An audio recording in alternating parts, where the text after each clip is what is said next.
Okay. All right.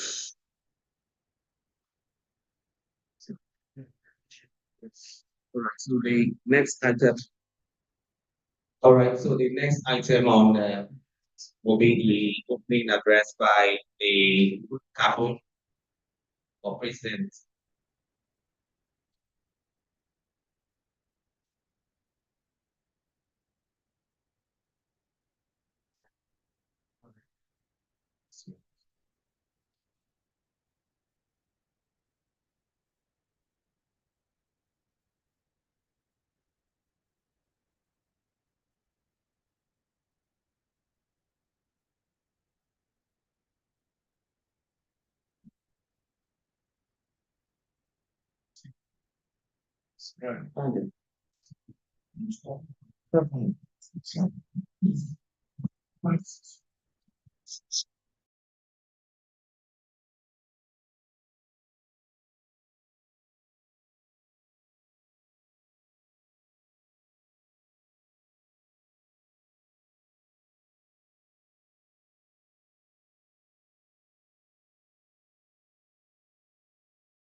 Yeah. Will be the president of the Magna chapter of the National Association of Sea Dogs, Magna Tech. That'll be Dr. Chukudi Bibe. He would be delivering online.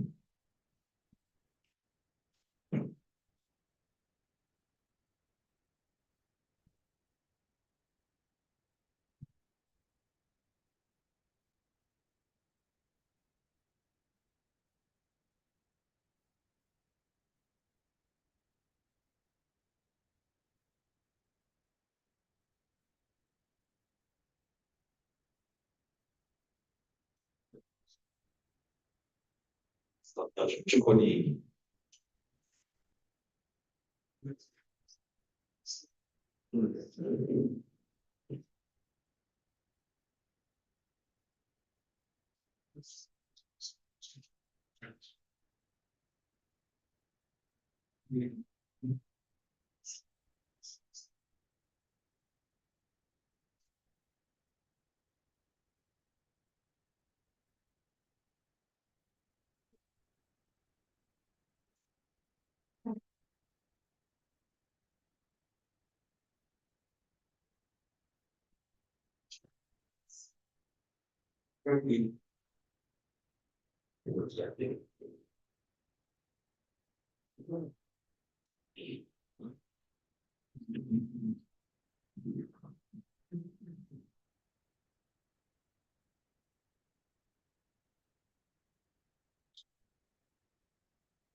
Okay, if it's not here, don't know if the programs coordinator will be happy to deliver it in his absence.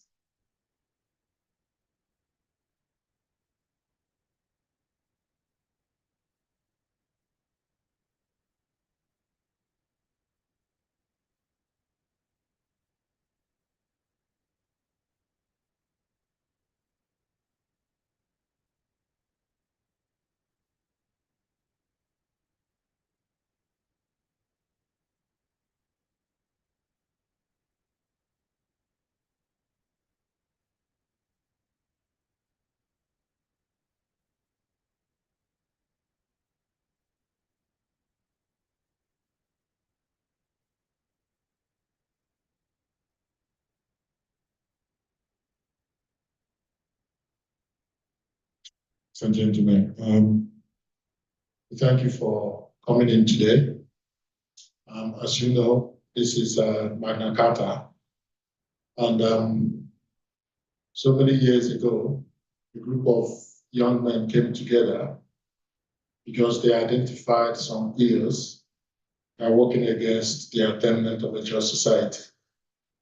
And those young men came together because they had shown resolve to combat those ills.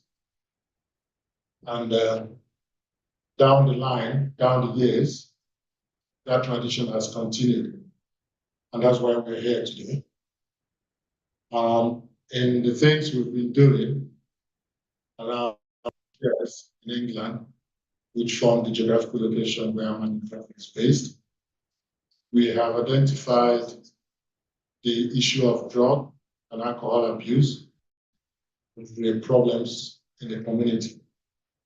So what we're here today to do is to have a discussion with a panel of experts that want to bring to our notice some things we might not know and the implications of this on our mental health, on our character, status, our physical health, and generally because we understand we are mainly a group of migrants, on how we could impact our status.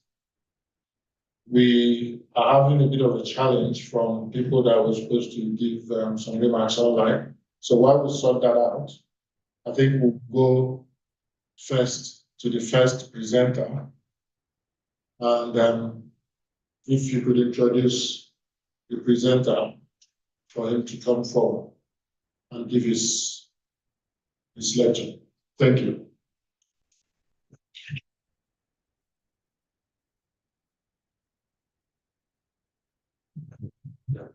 Thank you very much. I want to call on Mr. Adekunle to introduce the first speaker. Good afternoon, ladies and gentlemen. My name is Odiwa, and the speaker I'm calling on is Olufemi Adebajo. Born and raised in Ijebu-Igbo, Ogun State, Nigeria, where he had his primary and secondary education. He is married with a daughter.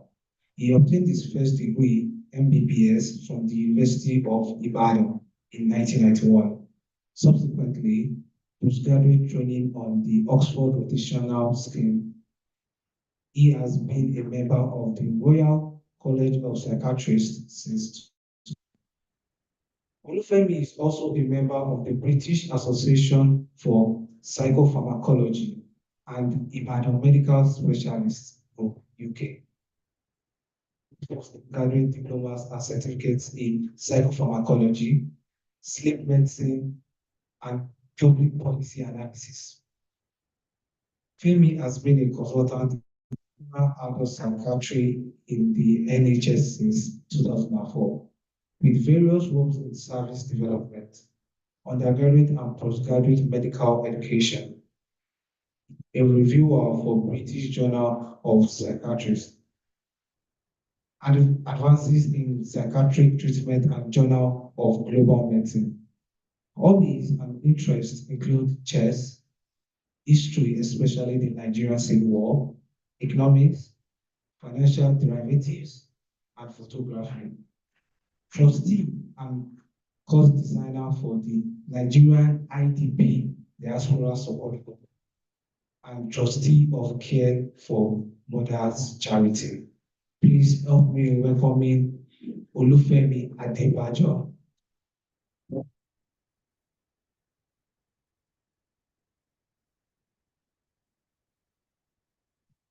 Thank you for that introduction. Well, I won't keep you too long. I think we should just get started. This talk today is titled Alcohol, Drugs, and the Japanese. Japanese being a colloquial expression we use for people who just moved from Nigeria. So you could also title this the problems of recent migrants to the UK. I'm going to be speaking for about 15 minutes. Well, I would say 20. That's because I want to steal 5 minutes to have the remaining 15 minutes that we'll have for Q&A. So I intend to make this a mixed presentation. It's not strictly a static lecture. I want to have a bit of interaction towards the end. I will be presenting my formal talk in the form of slides, which I'll transfer the next few minutes. But I'm going to be speaking mainly about the effects of alcohol and drugs on mental health and when those become a problem. When they do become a problem, what kind of problems one can anticipate and what kind of solutions we can find for this. So the first slide, please. So let's talk about some definitions. What is health? According to the WHO, health is a complete state of physical, mental, emotional, and economic well-being, and not mere sense of disease or infirmity. So it's a holistic concept that builds upon the concept of wellness, foundational basis for defining illnesses. So when it comes to mental health, the definition of mental health kind of flows from that. And I'd just like to briefly talk about what the concept of normal. You know, when we say something is abnormal, we're assuming that we all understand what normal means. And there are various ways of defining what is normal. Normal sometimes is what society agrees is rational, is common, is usual, or sometimes it's what functions best. So for example, if you had 3 arms, that would be nice, wouldn't it? Because we need to carry more stuff. But while functionally that would be a good thing, statistically it will be an aberration, and therefore you would define it as abnormal, even though it works well. So the point I'm trying to make is that normal is an elastic concept. What is normal in one culture or in one setting, in one subculture, might be abnormal in another. So there are no absolutes there. You're moving the slides too quickly. And then, of course, what is a disorder? What is an illness? Basically, a disorder or an illness is an abnormal state of functioning of a system, usually human systems, or a structural aberration that leads to abnormal functioning of body systems. So if something is not working well in terms of structure or function, and it's a disorder, it's a disease. Next slide, please.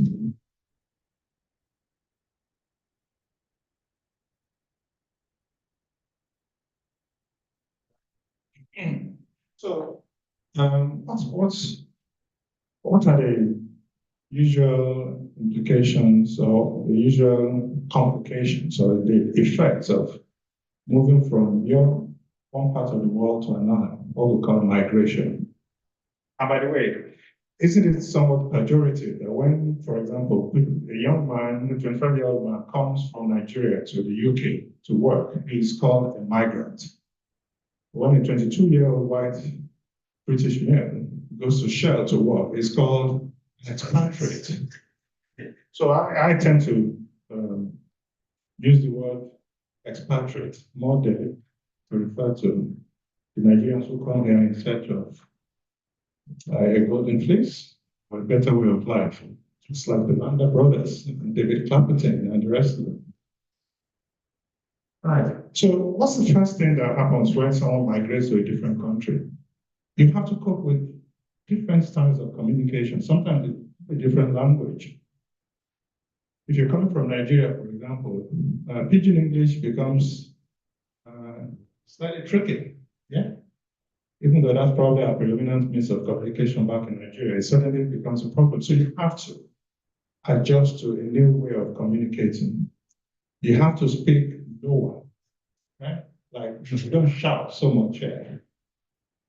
And then, of course, people cope with the things that led them to leave their home countries.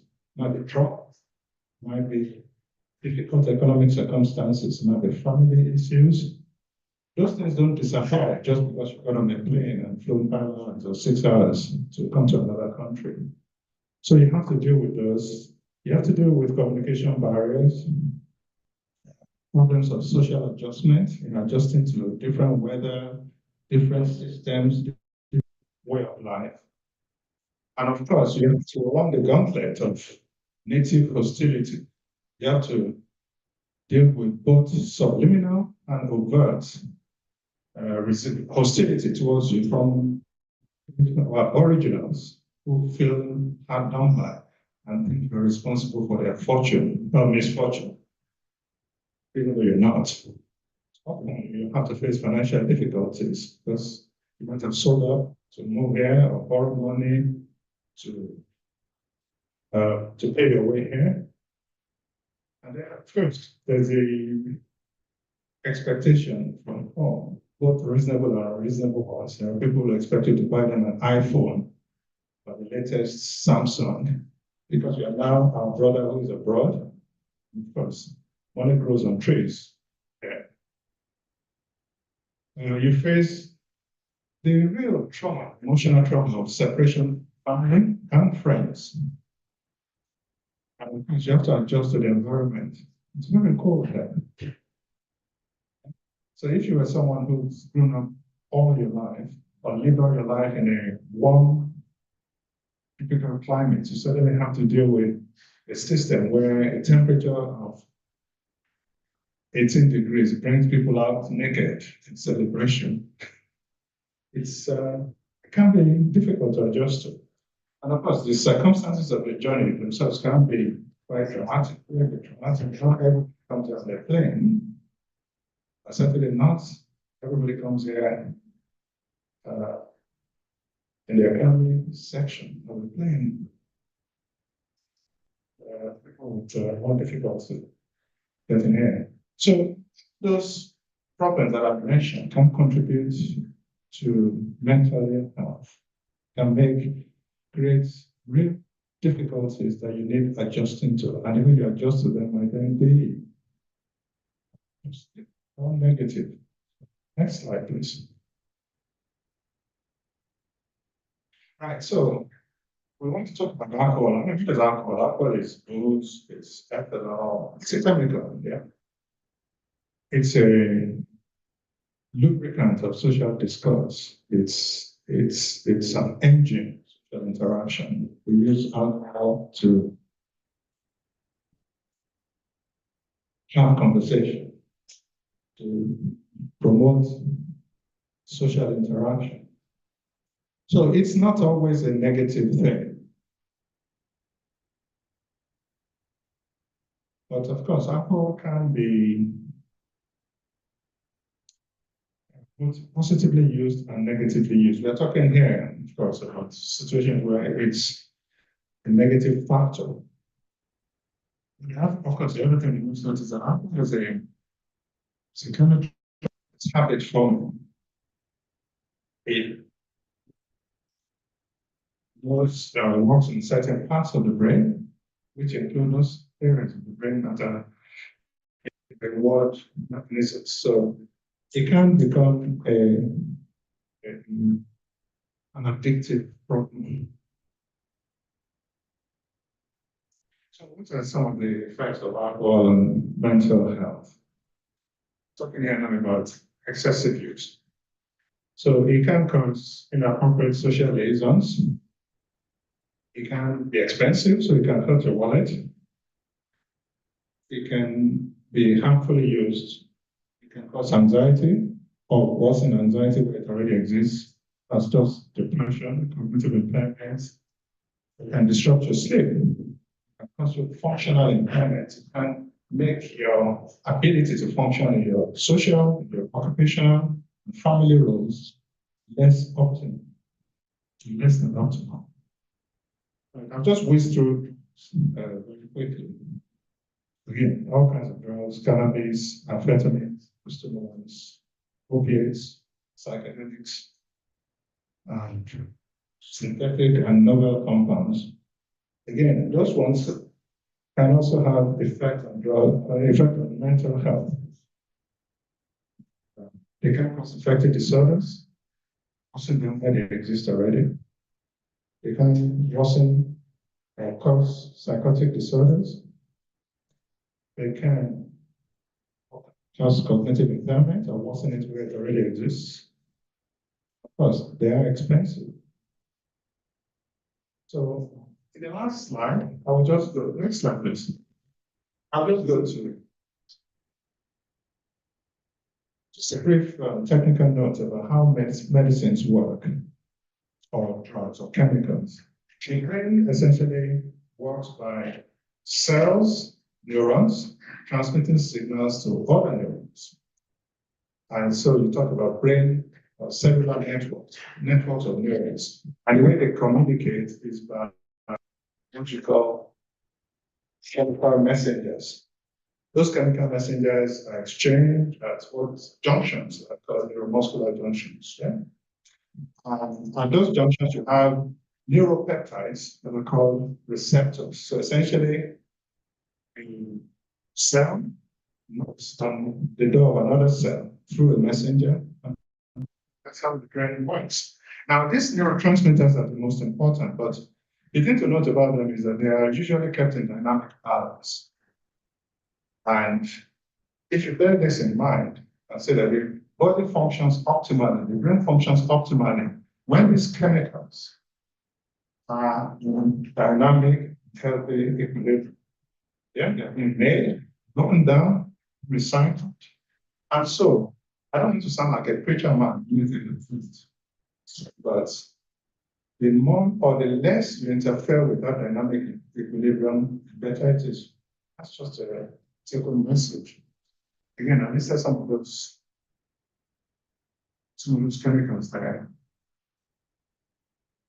just remain discovered, not for the little ones that are being discovered every day, but so the main one. So the take-home message from that really is your body, brain, is a delicate machine. Do not interfere with it as much as possible. Right. 9 more minutes or enough?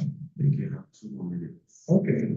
So I shall use those 2 minutes to say thank you very much. I invite you to ask any questions that you wish to ask. Thank you.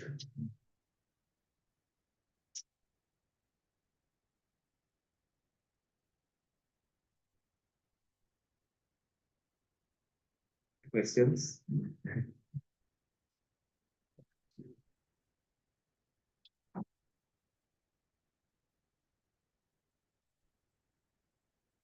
I have a question from online. Yeah. Shikeze Okaba.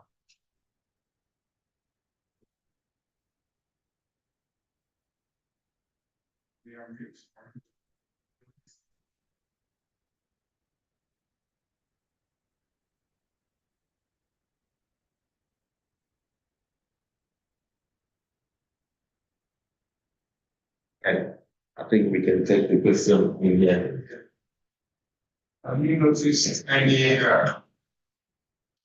Hi, my name is Dr. Kumabo. Have you noticed any surge or increase in our Japanese colleagues coming up with mental health problems, especially relating to drug abuse?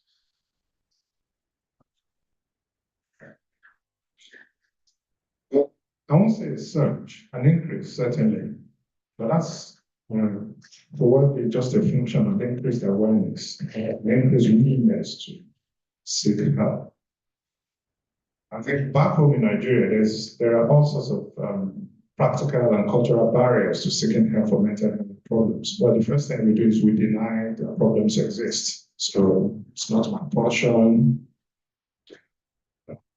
That's a family having every kind of mental health problems in your family. So the may well be people who had, borderline subclinical syndromes that they're struggling with at home. They come here, their difficulties exacerbate those problems, but they now are in an environment where they may be able to seek help. So the increased numbers that we might see in clinic, I as a clinician might say, for example, do not necessarily reflect an increased incidence, but rather a greater willingness to seek help. And of course, it's easier to seek help here than in a place where you have to pay a lot of money, you have to run the gauntlet of social stigma, or even knowing who to go to. So yeah, we see them in advance. The reasons for more presentations are multiple too.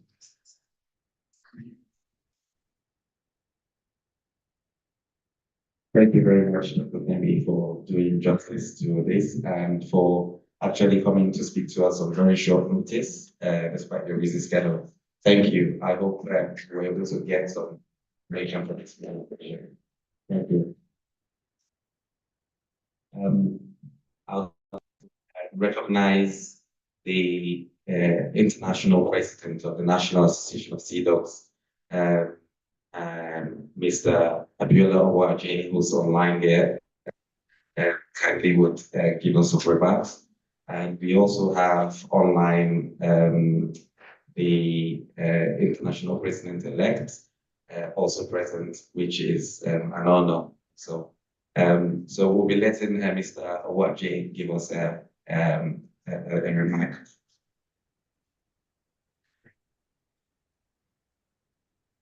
Good afternoon, everyone. I hope you can hear me, even if you can't see me.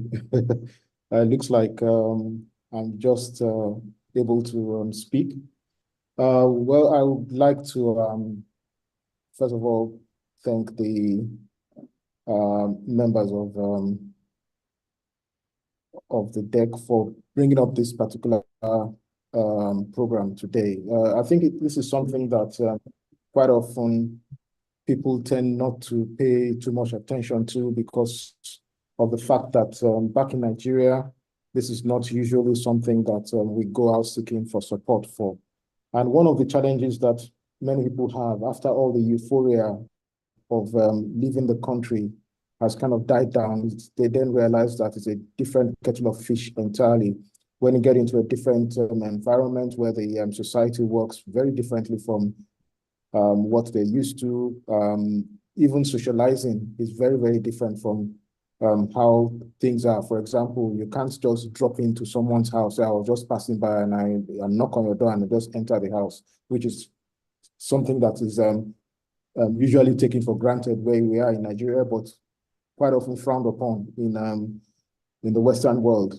People tend to then see themselves isolated in quite a way. So this particular topic also is something that I would like to encourage the deck to try and develop a form of some paper on, so that this can be shared to people in terms of how they can seek help when they come into this kind of situation. Many of them, many of our people, when they go abroad, would most likely tend to keep to themselves because of the stigma of probably getting to these greener pastures, quote unquote, and not really achieving what they set out for. And it kind of makes them feel a little bit embarrassed about the situation and they don't want to speak out to people and so on. So having these brought out forward to say, letting them know that they're not alone in their whatever challenges that they are facing, and they have the opportunity to meet with the right resources that would help them, particularly with the mental health issues that they might be going through, which sometimes they don't even realize they're going through mental health issues. So I really would like to thank the organizers for getting this done. And I'd also like to thank the speaker himself for being able to dig very deep into this. Dr. Adebayo has been doing quite some work within this area, and it's been quite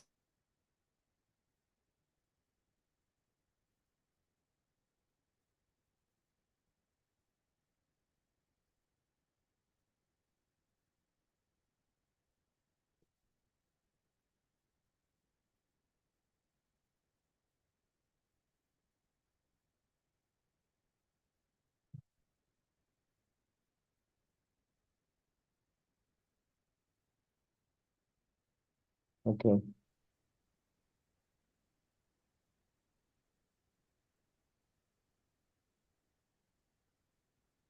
Sorry, Mr. Owaje, for the little H, you can continue now. I think everyone was wondering, they couldn't see the face behind the nice voice. Right.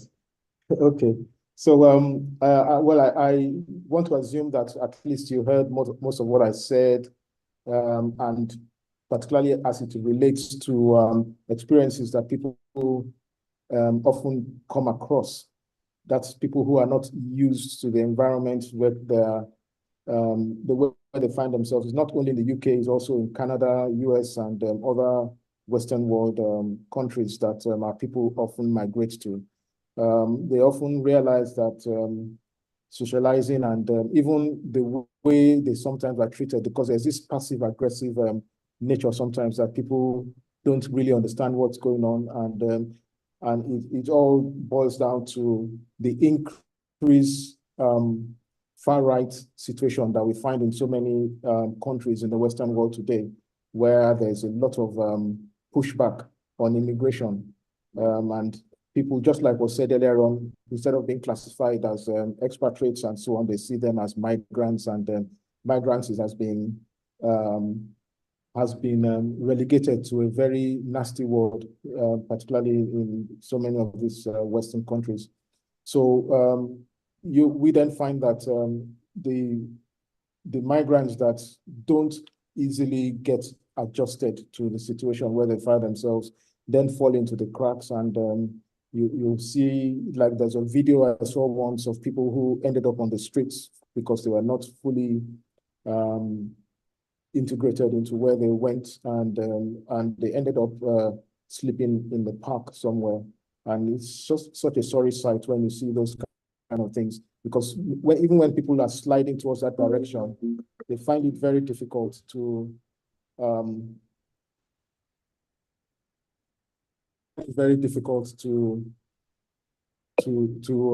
ask for help, because it's such oh, sorry.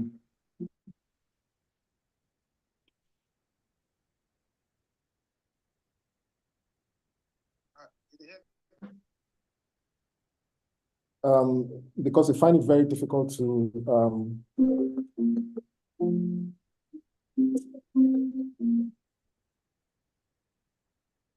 sorry about that. Find it very difficult to ask for help, and they also then end up sliding down the hole faster than they would have. So, like I said earlier on, it would be a very good move for the deck to actually provide some materials that can be shared amongst the general public regarding steps that can be taken to seek for help, and also, most importantly, identifying when these issues are, for example, how they would feel that would alert them to the fact that they're going through a stress situation. So this would be a very good way of engaging our people who have migrated to the UK and other places, and help to let them understand that they're not alone and they can get help, particularly when it is required. So thank you so much. And thank you to the speaker, Dr. Adebayo, and so on.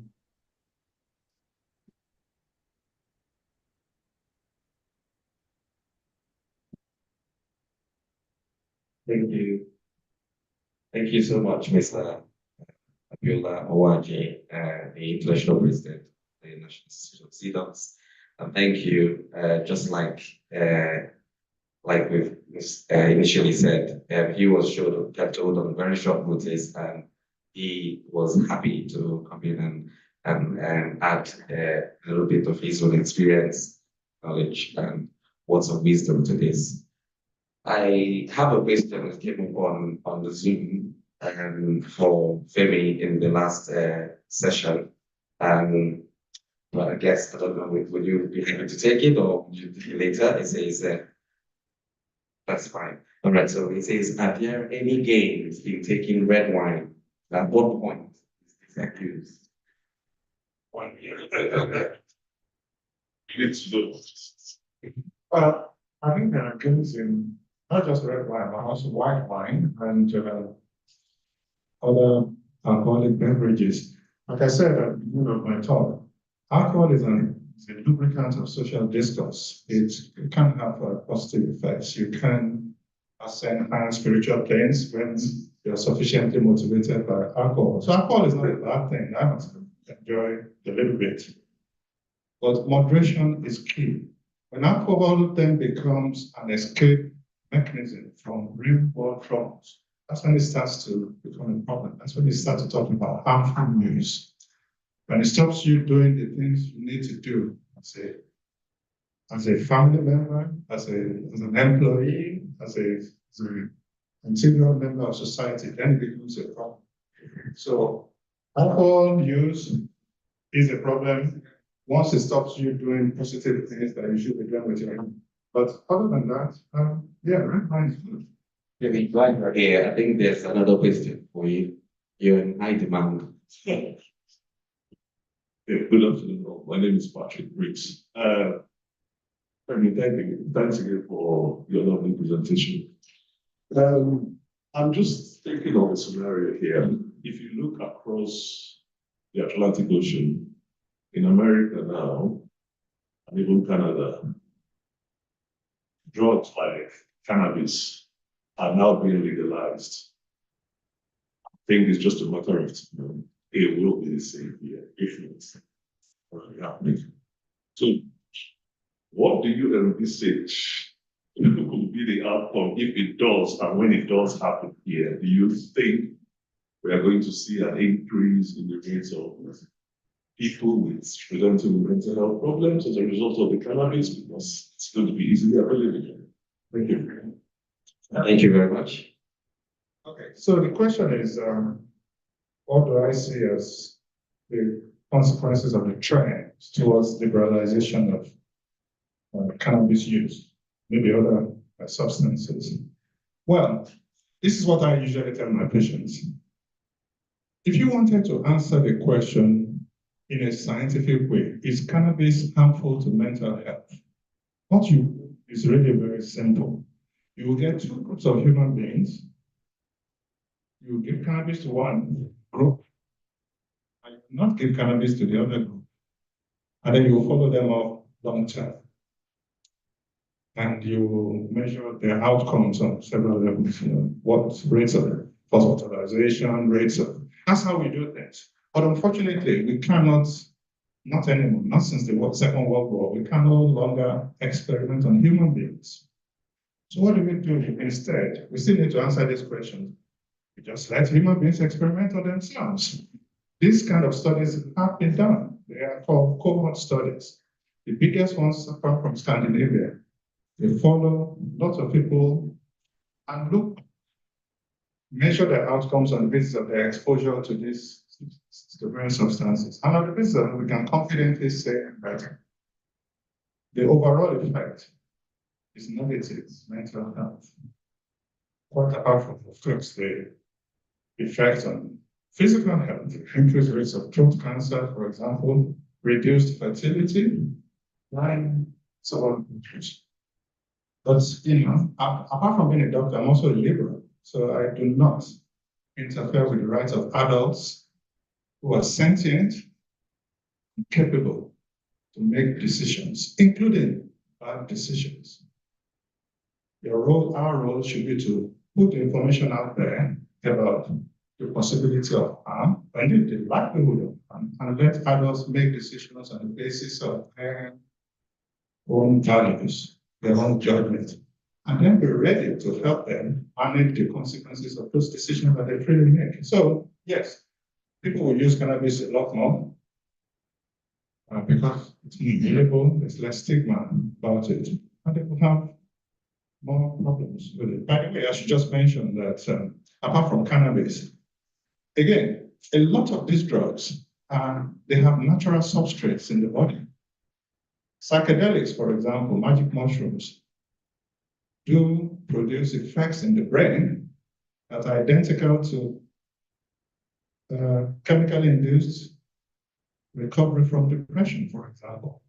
So no one is saying that these drugs are not natural or they don't have naturally occurring substrates in the body. But the problem, of course, of recreational use is that you don't calibrate that use. That's where one crosses the boundary from fun to trouble. So that's all I'll say about that. I wouldn't give it to my children. I will stop you looking into yourself. You Right. We have someone's hand up. I called him earlier on. Chikezie Okamba, are you online? Did you want to ask a question?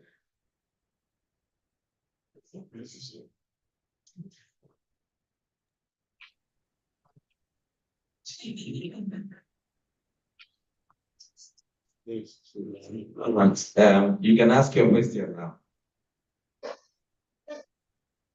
Sorry, it was an error. Sorry. Thank you. Thanks. So the next item on the program will be a discussion on the impact on the general fiscal. Mr. Boyega Ajuram to introduce our next speaker. Thank you.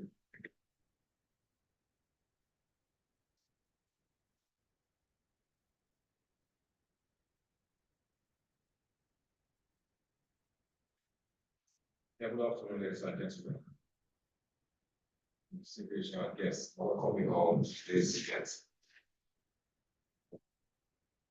We are gathered here today to explore potential aspects of pop vehicles, or the impact of war, drugs, and Japanese on physical well-being.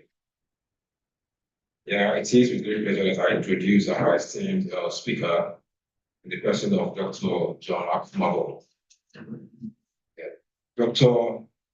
Afumago's career as a GP spans for over 2 decades, with a commitment to serving the diverse community of Wembley in London.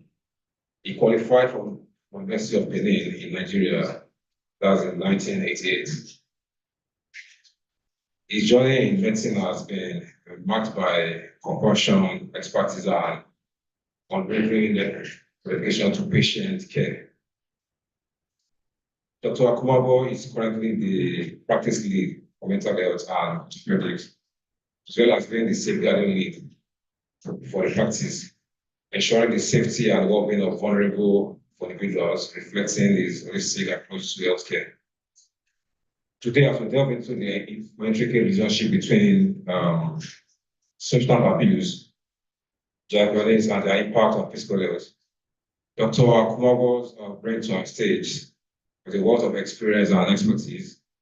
His insights from years of frontline medical practice promise to shed light on the complex interplay of factors influencing the health outcomes of individuals.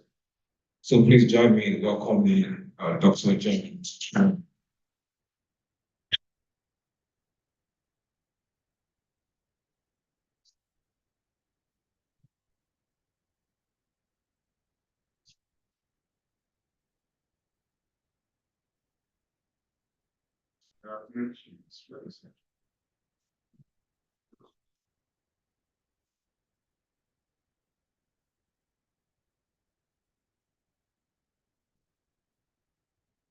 Ladies and gentlemen in the hall, those of you online, thank you very much for the introduction. I think that was a lot more than I actually wrote down. It's been adjusted. But thank you very much. I'm here to discuss the physical effects of drug abuse. Femi has done an excellent job on the mental effects, physical effects, especially on our Japanese, is something. Yeah. So.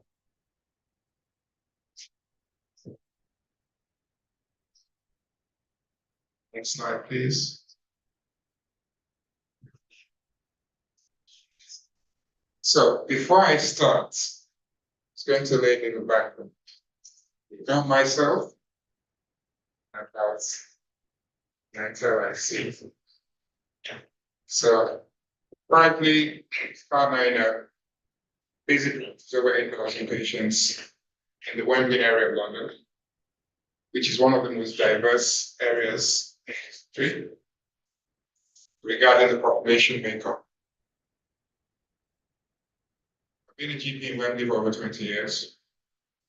And I've also had a private practice with Nigerians visiting the UK for about 15 years.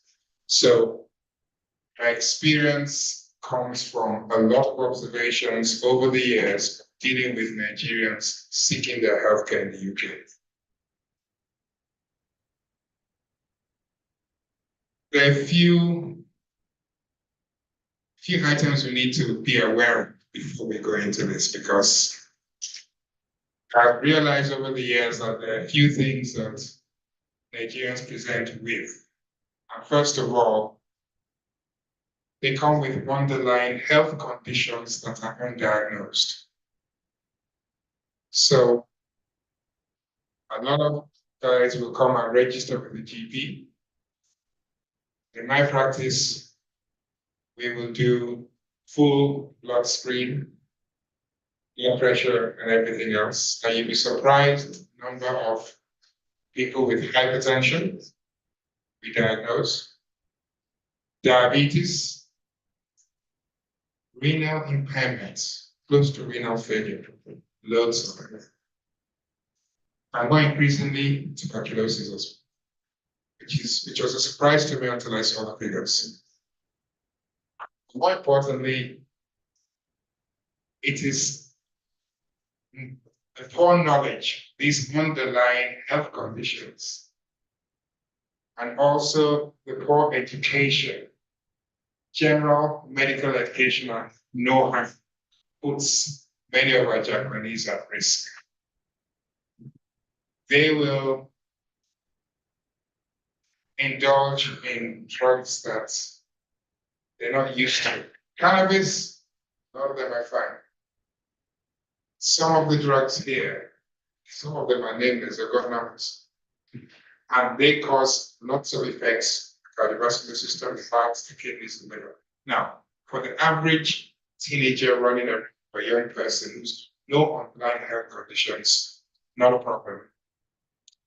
However, many of our Japanese have come with underlying health conditions, and they're such the risk is greater for them. So these are the challenges. There new undiscovered long-term medical conditions, renal impairments, type 2 diabetes, hypertension, heart failure. Late-stage disease, very poorly controlled. Again, lots of patients who have been through about 3 or 4 pastors and 1 or 2 native doctors. By the time they get to you, they present with late-stage disease. You get a caught earlier. So, mention notifiable diseases like TB, inaccurate medical diagnosis. We have lots of that. They come arrive here, inaccurate investigations, inaccurate medical diagnosis. I've been embarrassed by that. Referred somebody right-sided abdominal pain. He had his appendix taken out. They opened him up on top to what my recommendation. We need to find out he had an appendix. Go for an appendix operation in Nigeria.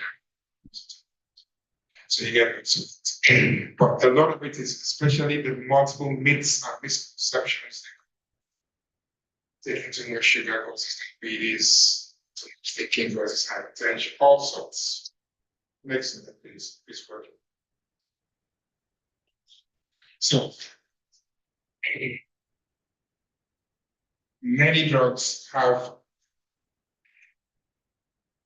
an effect on the cardiovascular system, which is the heart. And it is for these reasons that many of these drugs should be banned, the Olympic and athletic committees, because they do have an effect on heart functions. They will make the heart beat faster. So in the sprints, it give you an advantage.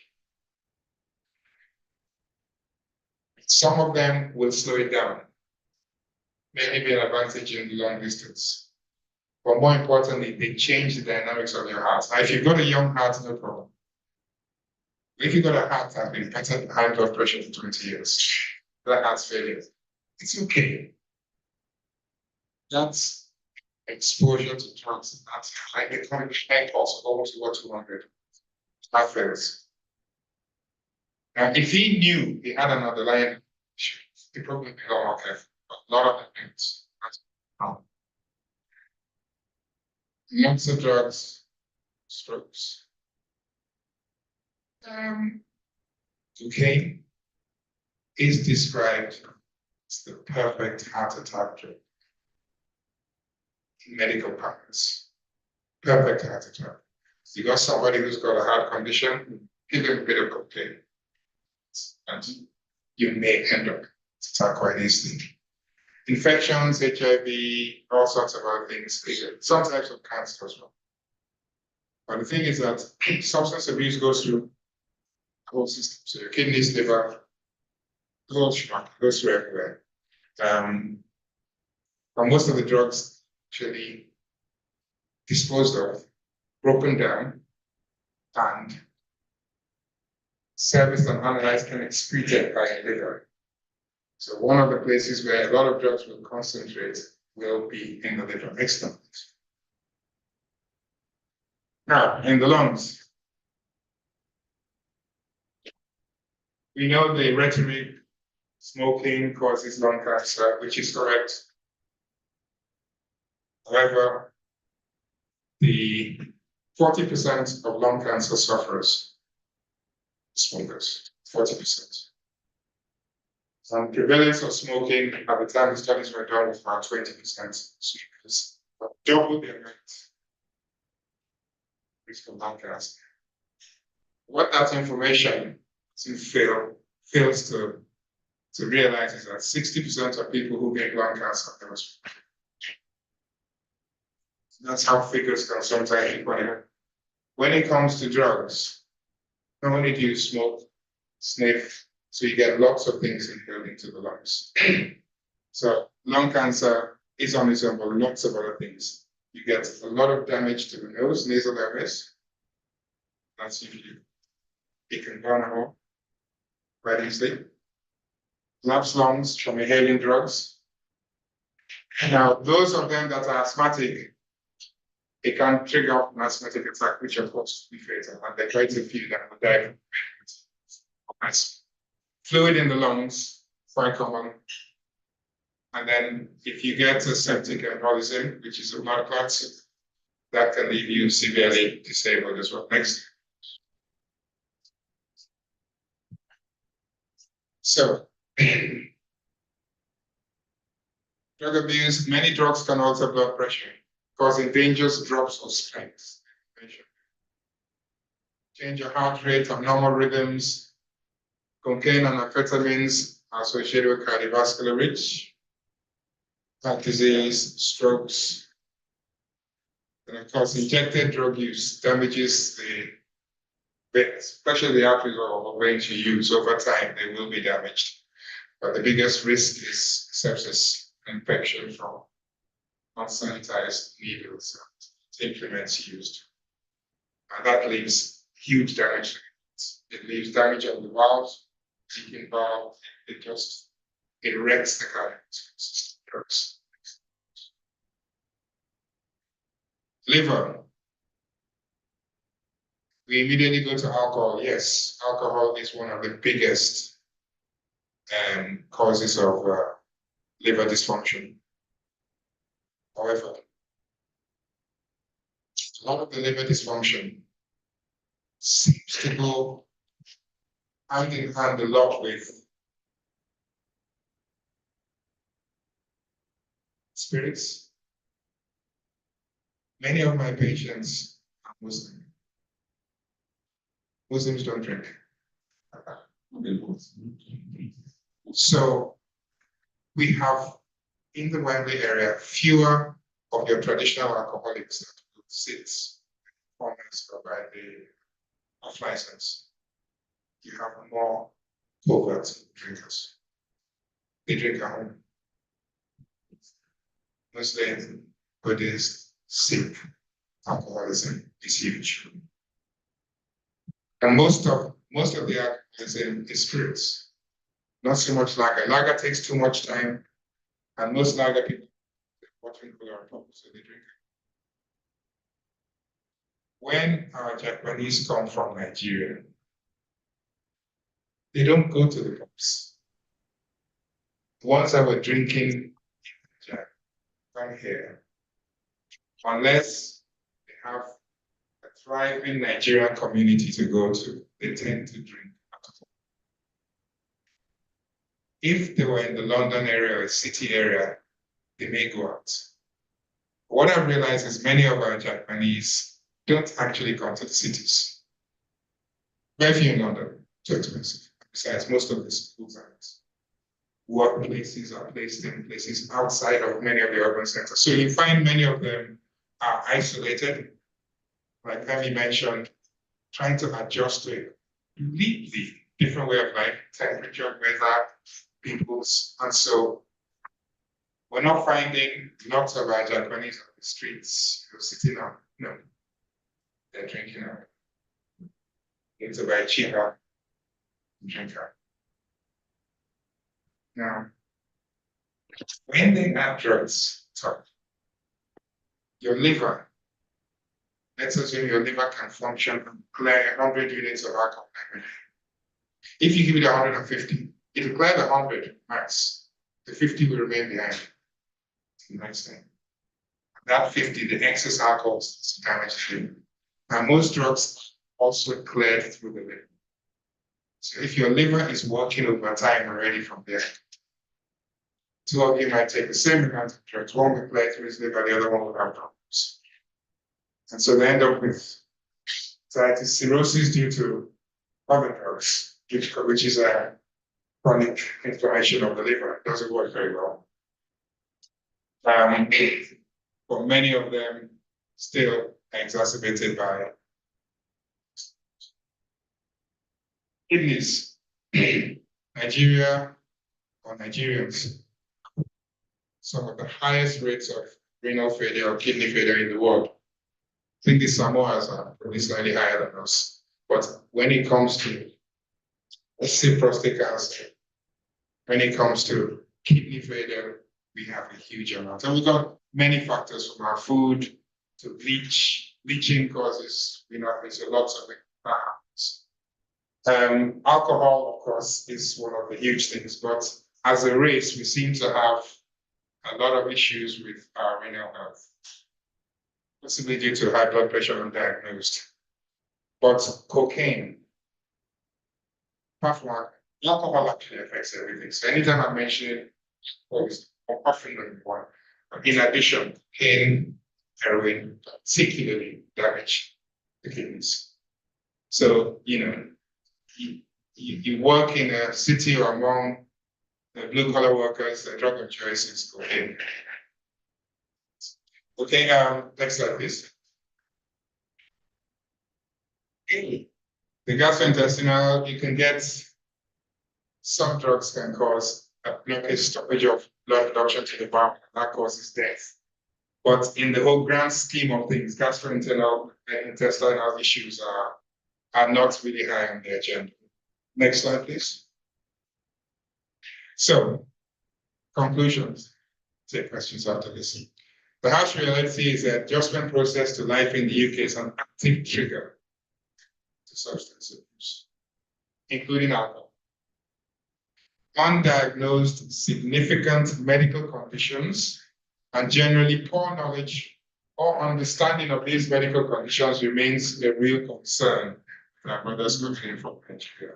We encourage all of them, if they register with the GP, just go there and tell them you want to get your blood pressure and a full MOT blood test as a start. That should be. So my plea is to offer as much support.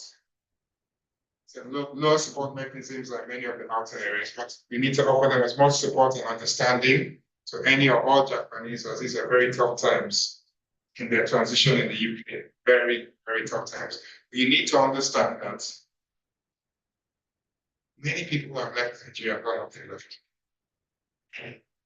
The ones that had some financial means to sold some things kept a few. Many have sold everything. Those ones that kept a little back, when the tax man touches the hair, sell everything within 2 years. Most of the Japanese people I know have sold everything. So when they are working, they've got nothing to go back to. They work to Nigerian are penniless. So they're working under extreme stress and harsh conditions. Thank you very much for this. Thank you very, very much, Dr. Kumalo. This is a question time. If we can just keep it short, because we have skipped something from the program which was brought to my attention. Any questions?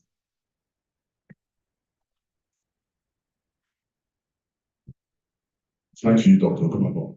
It may be implicit in your presentation, but what is the impact of the combined effects of drugs and alcohol? For example, if someone's going in a particularly bad pinch one night, what is the combined effect of drugs and alcohol on the physical body? Thank you.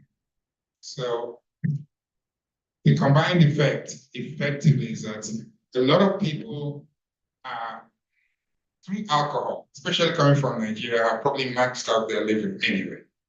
So the liver is probably able to cope with the amount of alcohol, just about cope with the amount of alcohol taken. When you now add in,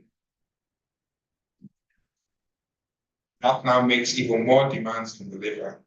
They end up in A&E in liver failure. And he's there saying, drinking this. So he seems to have forgotten that he has now included some other thing that is making demands same liver, and it tips them into liver failure. It will still go down as alcoholic liver failure. What you find if you ask the questions, really, it may have been avoided if there wasn't a second insult. Thank you. We thank the man. I'll make my question very brief. Liver failure, is it only can mental health affect? Oh, let me finish. The reason why I ask this is because growing up, if you want to go and talk there, and your liver fails you.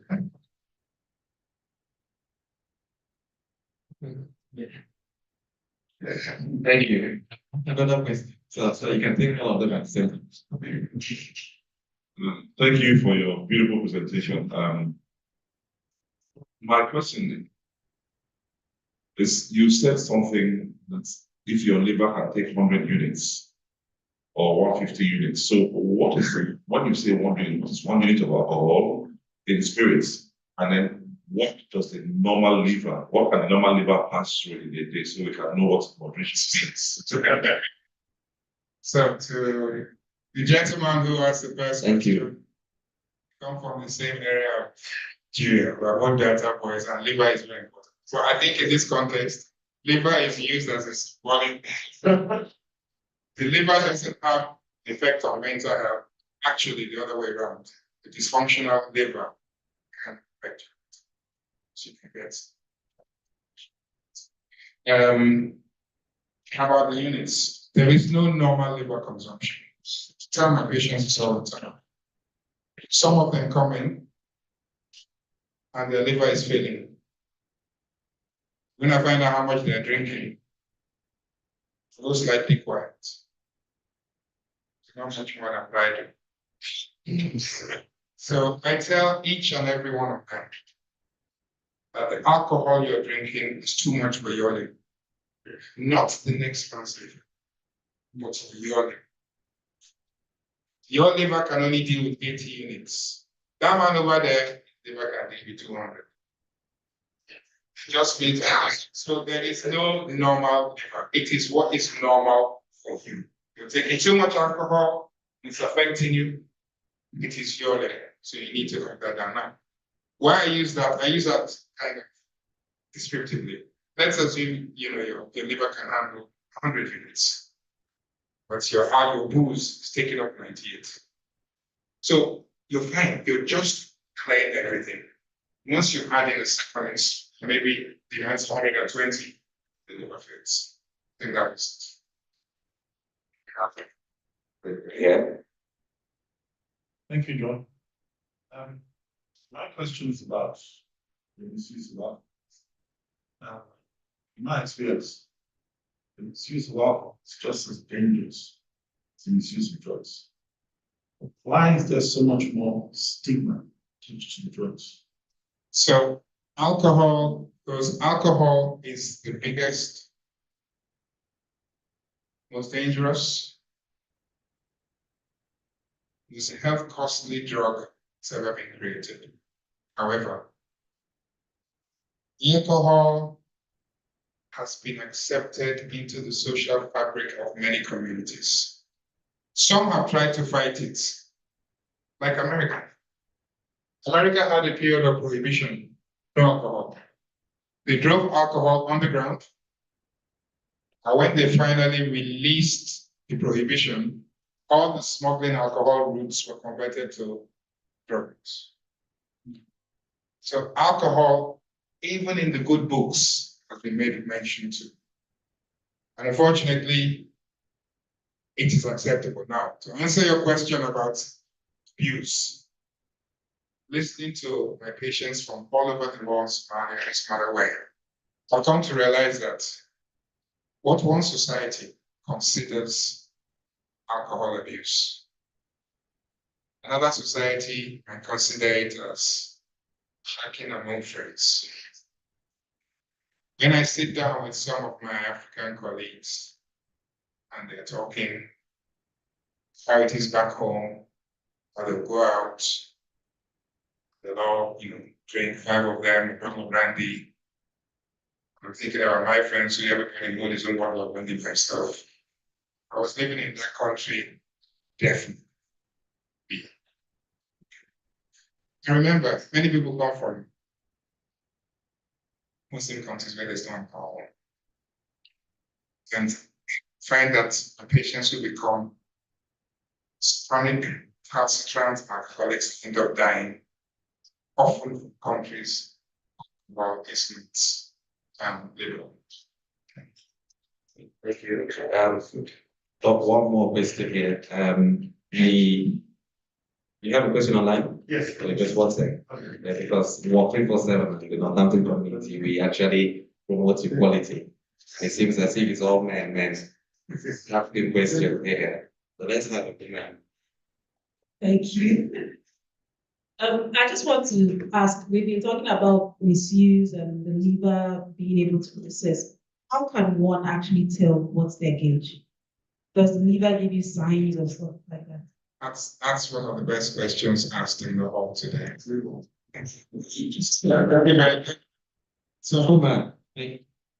when I mentioned earlier on, it wasn't specific, but maybe I need to.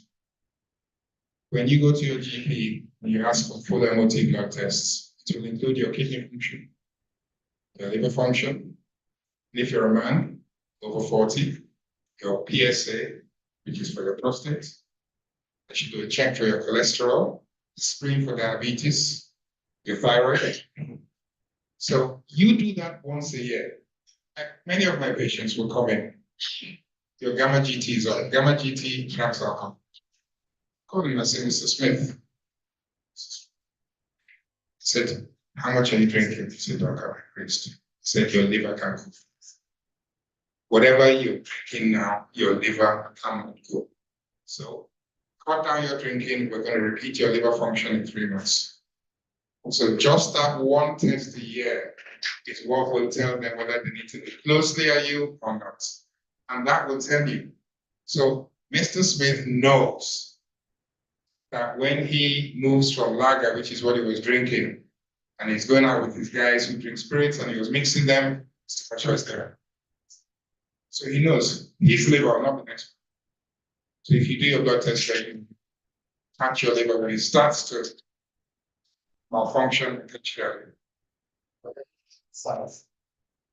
If you wait for the physical signs of liver failure before you become jaundice, it's late.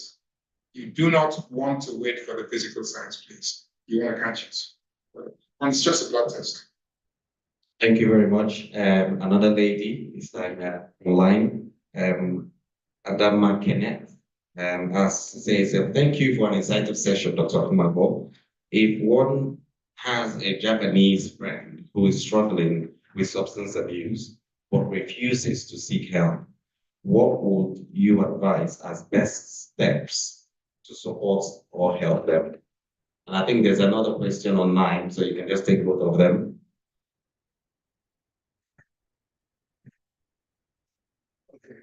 Thank you to John. So the other question is, question one, are you saying taking off alcohol is bad? Number two, in Nigeria, we tend to, when assuming someone lost his job, we tend to see alcohol as source of supply. So that question is, in Nigeria, the stress we have has made alcohol a major consolation. Increase in beer parlors, clubs where alcohol is sold and consumed at very high rates. Is there any alternative? Three, is my understanding of alcohol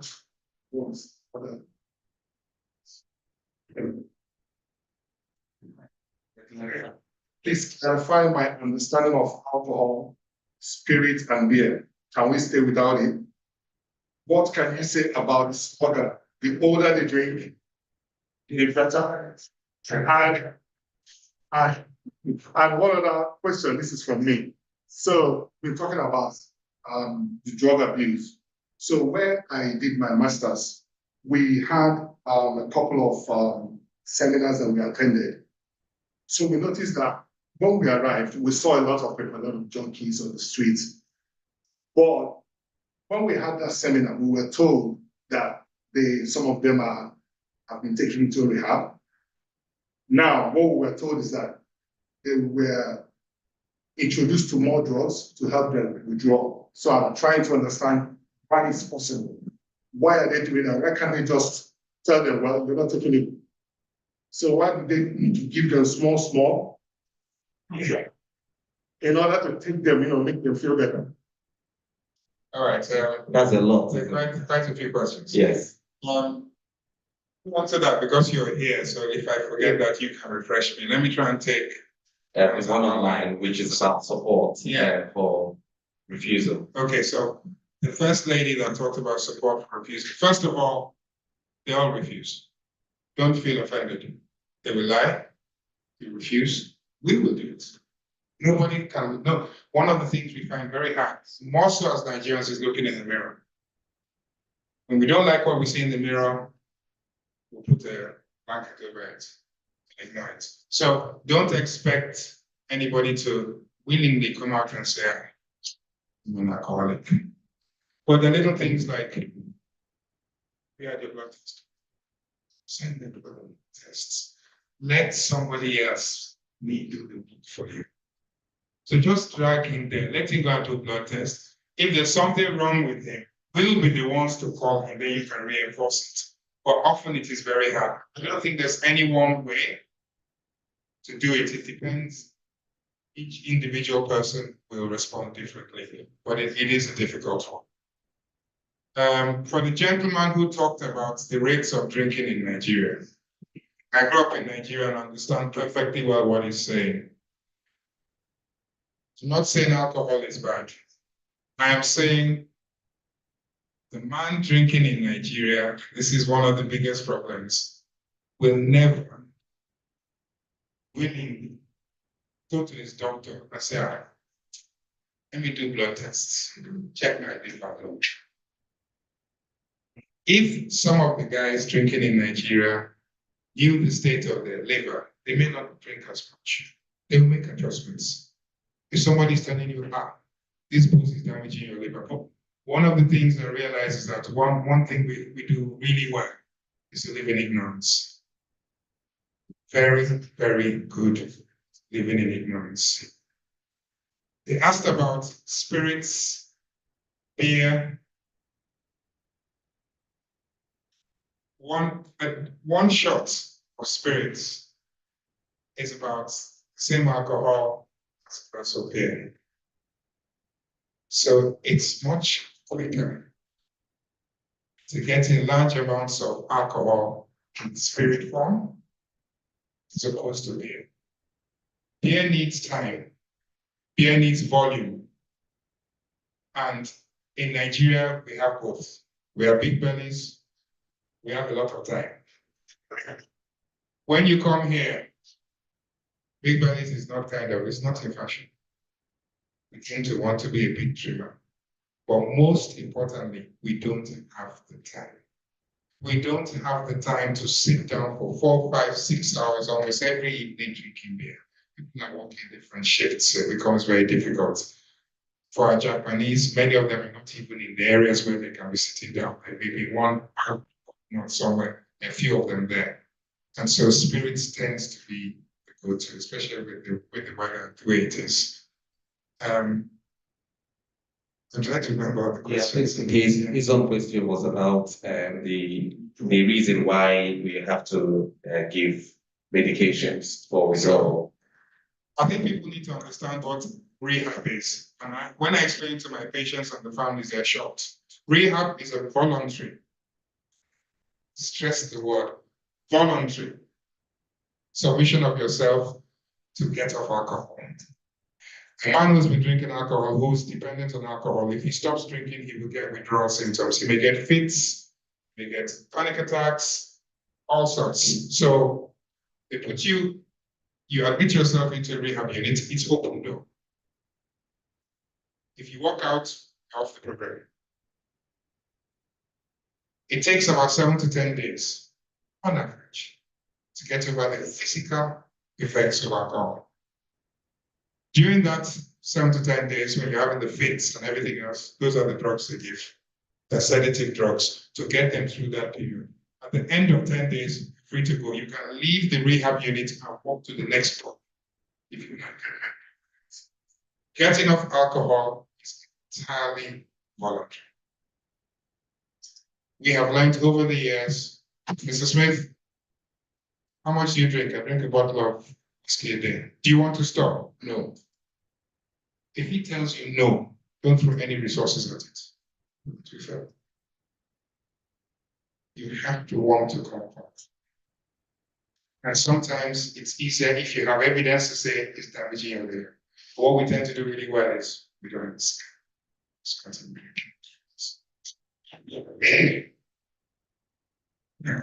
Sure.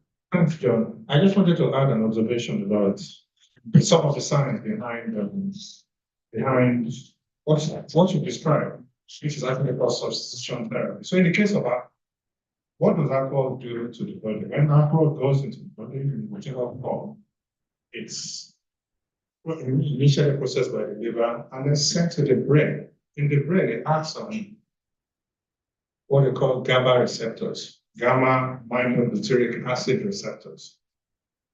And that's how it exerts its effect. So what you do, substitution therapy, is to trick the brain into thinking it's getting something like alcohol. So you choose another chemical that also acts on those GABA receptors, but which you have more control over, that don't cause damage to the liver. So you use of drugs called benzodiazepines. Valium, cleanazepam, those kind of drugs. Essentially, you treat the brain to thinking it's getting alcohol, and you withdraw it without causing damage to other structure.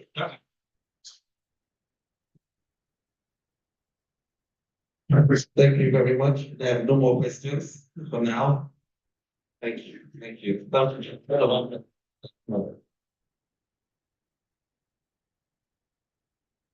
hope you were able to pick something here. For me, I was able to pick a lot. I do remember, those jokes about sending ambassadors to some areas to go and do a drinking competition, and how some people go there and finish the gallon and they say that's even their tester. And I just wanted to use this opportunity to thank you all for being here and for bearing with us for the initial H's in the morning, and to also remind you, if you came here with a vehicle, please ensure that you enter your reg number downstairs. We've already arranged for free parking as long as you do that. If you don't, then you might get a fine, and it will be a long process.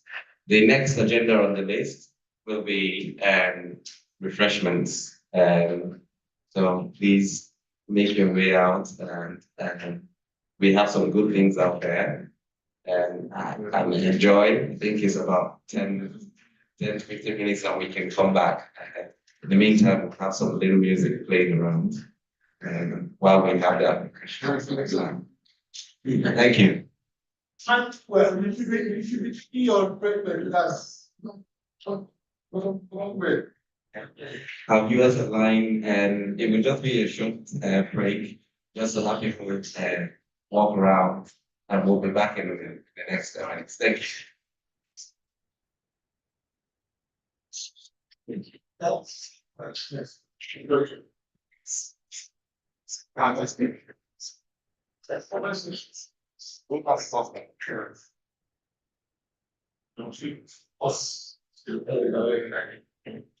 Most people are something like that.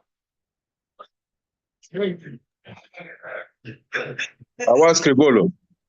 Our scribe. Our scribe.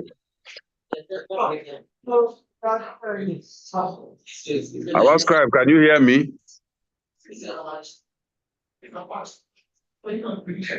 Hello, Mr. Obina, can you hear me?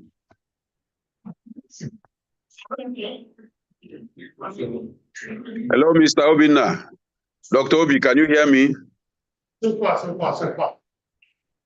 So technical screen. Obi, can you hear me? Can you hear me? Yeah, we can hear you. We can hear you. Okay, I'm just checking that you can hear me. Sorry. I don't know what, I think. Hello?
I can't hear anything.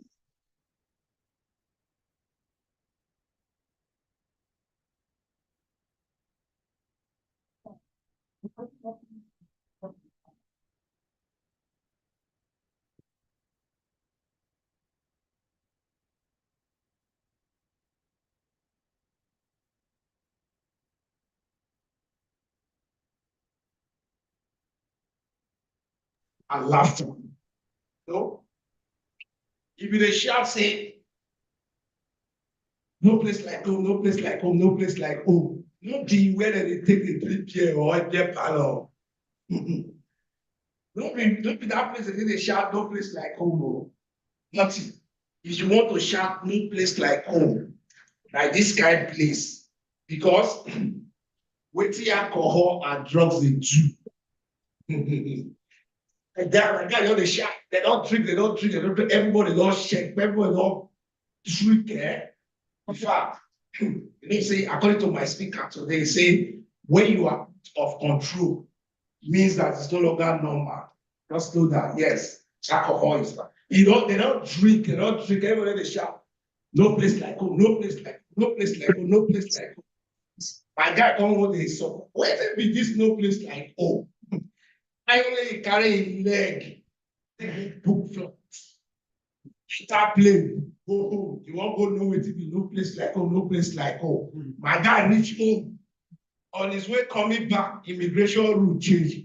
Guy dey home now. They shout, no place like home, no place like home, no place like home, no place.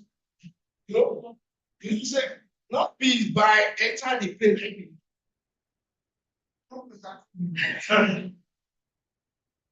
Not be the wahala of enter the plane. The plane say you don't drink, you don't know what the immigration system don't change at that time. If you forget say you don't change, say your system never pass. You don't enter plane, you don't reach there, you come back there, you shout, no place like, no place like. They tell people, say, you get some kind of people when you get for your family, eh? This one might be the nest of keeping you careful.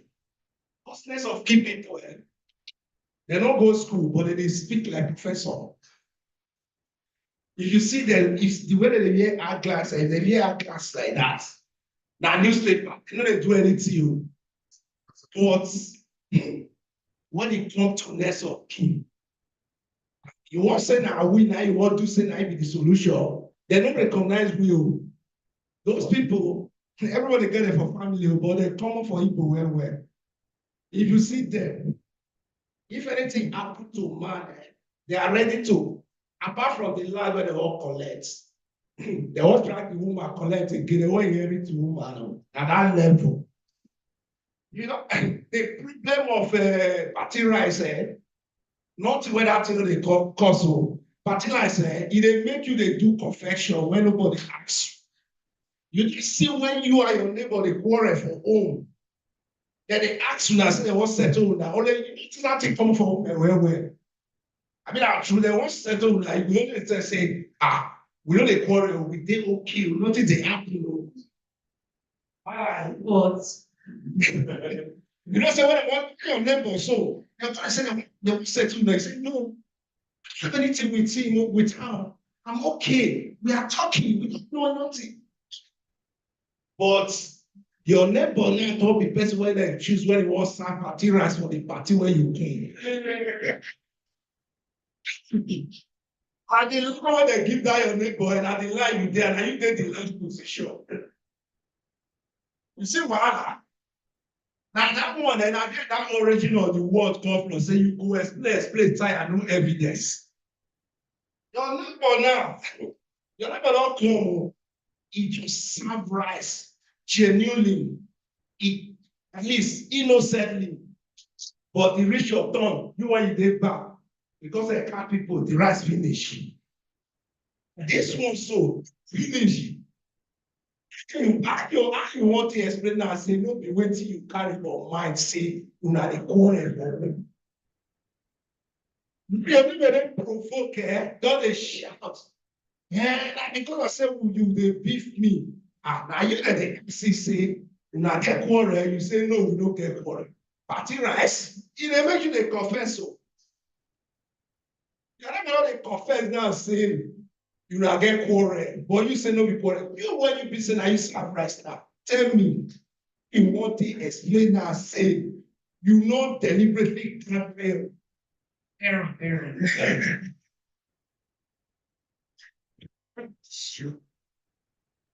Sea level, you know say this one so. I shall woman, I woman, different shall men, different one. Those one, you see the general one, and that one I be say Bible. Bible even recognize that. I make her say, they don't even condemn man say. They do together. That one I be say, even when the man marry, see the high small ladies, maybe say we single from outside. General one. But the one will be big problem when they say that village people, I put that one for maybe the man will be saying, even when we get belay, you see they are like action. Yeah, that's what we want to say. You can talk like this. Even when the lady are saying, I just see now, man, I just see now, say, I know now. I know big character. So people, not see what they don't be true. They know this kind of people, they like it. Now they see this, now they have a contest with me. Now they show the air. What did I say? And this year. When they say, can I show you? You say, now when they busy, when you notice it, get time all those things, all these sharp men. And then they act you. They know how to do all those things. But the only thing they did, if you give them attention, now then you go, don't be there for customer. Village people, you got to show which kind of village people with this one, which kind of problem with this one. That's simple. So this is things are simple. If you want to get my comedy or some skill or things that you want to know about me, you go to Facebook, you see Mr. Simple Dash, you get Mr. Simple Dash live show. You see all my comedy and everything there. If you have anything you want to do a little foreign, you know, you can invite me to be the MC and other comedy stuff. You know, we are everywhere. Thank you so much. Love you.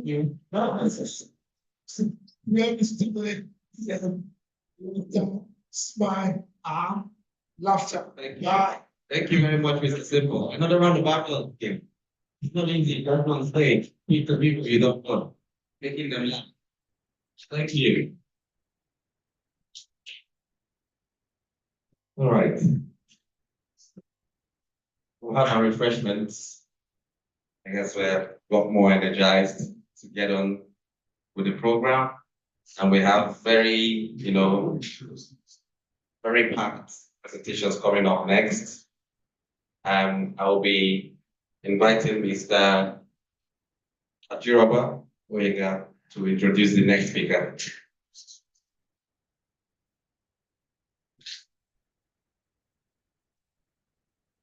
Yeah, I've just also been informed that just so you know, we've got tea and coffee also, and not just water and soft drinks out there. But no alcohol. Yeah, and yeah, thank you very much.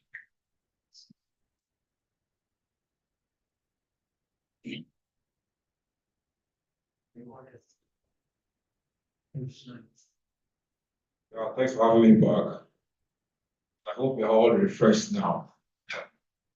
So I am here to, of course, bring on stage the next speaker for the next session, which will be on the impact of Not the drugs or crime and character. Yeah. Okay. So it's my distinct honor to introduce our next speaker, who is a person of Mr. Michael Omo. Mr. Omo's journey was in the realm of law and justice is nothing short of exemplary. He's a graduate of the renowned University of Benin in Nigeria, as well as a distinguished Nigerian law school. Mr. Omo's academic foundation laid the groundwork for a remarkable career for the legal profession. Further honing his expertise, he pursued advanced studies at the Esteemed College of Law in London, where he not only obtained a postgraduate diploma in law, but also earned the prestigious title of the Solicitor in the Supreme Court of England and Wales. With over 33 years of experience in criminal litigation, Mr. Omo has emerged as a stalwart of the legal community. For the past 26 years, he has served with unwavering dedication the Crown Prosecution Service, where his commitment to justice and unwavering resolve have garnered widespread acclaim. In his current role as a specialist extradition prosecutor, Mr. Omo navigates the intricate complexities of the international law, mutual legal assistance, and extradition with great skill and expertise. Now, please join me in bringing on stage Mr. Michael Omo.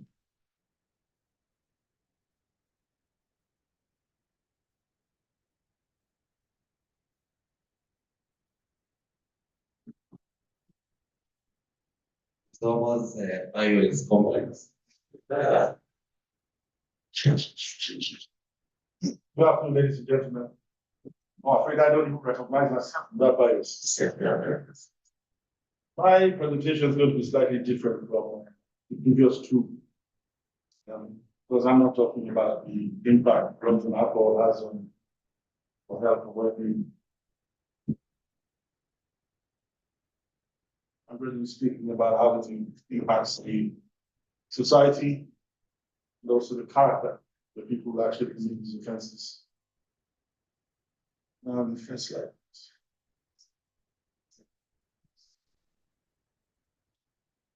Drugs and alcohol have a significant influence on criminal offenders in the UK. And these are the two main statutes that deal with drug offenses in the UK. The Misuse of Drugs Act, 1971, and the Tobacco Substances Act of 2016.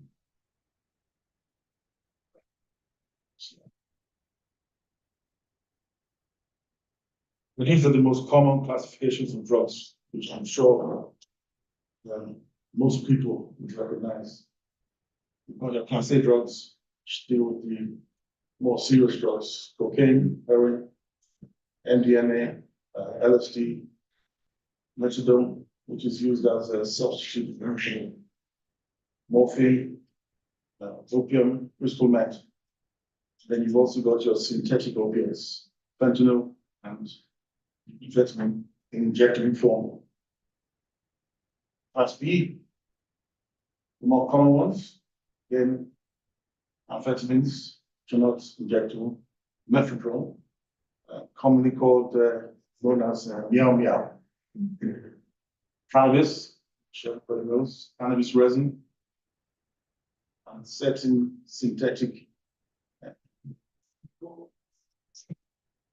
possible and oil. And you got your codeine, ketamine, spice, and the excipient.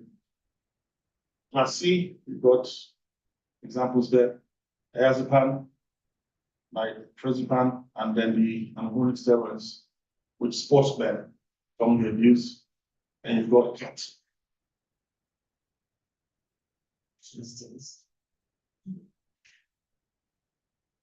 Now I'm going to focus on cannabis more than any drug. And the reason for that is quite simple. It's one of the most widely used drugs.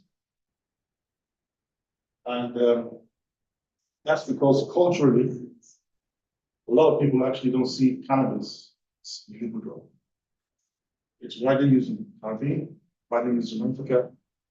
It's legal in many parts of the world now, like Canada, the Netherlands, yes, United States, parts of Scandinavia, and Europe. Licensed cannabis derivatives are openly sold in many countries. Canada again, Netherlands, US.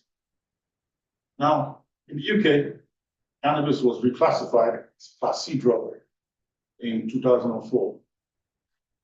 But it was later reclassified as Class B drug in 2008 because the statistics show cannabis did not actually, the reclassification did not actually result in what they thought it would when it was legalized. It didn't have any positive effect on criminal behavior. In fact, the statistics showed that reclassifying it as a Class C drug was actually a negative thing because the increased use amongst youths especially went up, and the ancillary crime which came with that also increased.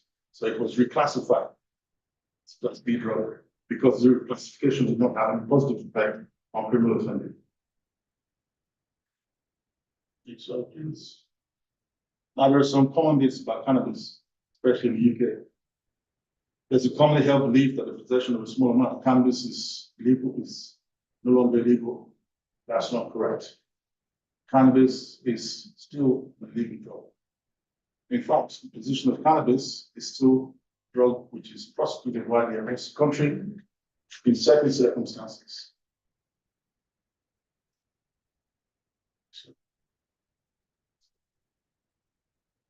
Yet, in the UK, cannabis can be prescribed by a doctor for medicinal use. Again, this is not correct. The law was amended in 2018 to allow for the wider use of cannabis-based products for medicinal use in humans for limited medical purposes and subject to special licensing by a specialist medical practitioner. The problem is, cannabis has not been licensed. So if cannabis has not been licensed, it cannot be prescribed. So this provision exists, but because cannabis is not actually been licensed in the UK, no doctor can actually prescribe cannabis, even for emergencies. Now these are stats from last year. So approximately 200,000 drug offences were prosecuted in the UK. When I say prosecuted in the UK, I mean by the Criminal Prosecution Service. There are other prosecuting authorities. So you might have the HMRC, might have local authorities, but these stats are basically from the CPS, which is the largest prosecuting authority. These are only offences which are specific to drugs: possession, supply, manufacture, export or import these drugs. It doesn't include something, for instance, like a shoplifting, which was committed drug addict because of his habit. So you can imagine there are a lot more offences of an ancillary nature which are not included in those statistics. In some communities where there's a widespread use of legal drugs, they tend to have high incidence of low-level, more serious crime. So drugs do affect communities. And town centers lighted by addicts, shops inundated with people who are addicted to crime, who are committing offenses to feed those addictions. And we tend to find that drugs have very detrimental impact on crime rates in each communities. Now this deals with alcohol. My two colleagues have dealt with alcohol in detail. I'm just going to be very brief about this. Alcohol is not illegal. So there are no specific offenses possessing, or supplying, or manufacturing alcohol. In 2023 in the UK, alcohol was estimated to be responsible for over 1 million offenses of violence prosecuted by CPS. 1 million offenses. You can see that there's a considerable disparity between offenses committed as a result of alcohol and drugs. If you speak to most people, the general belief is that drugs result in more offenses. These statistics clearly show that it's not the case.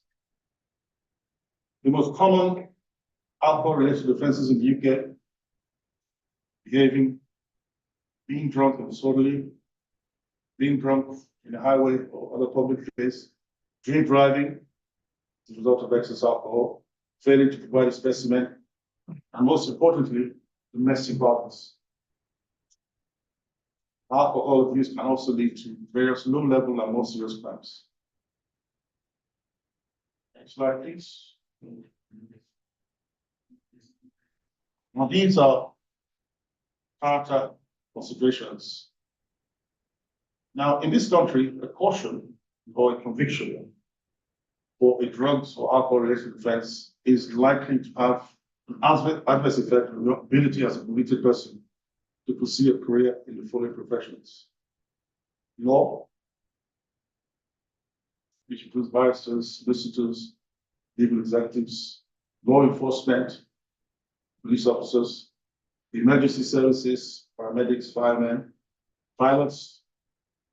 Then you've got lorry drivers, coach drivers, crane drivers, forklift drivers.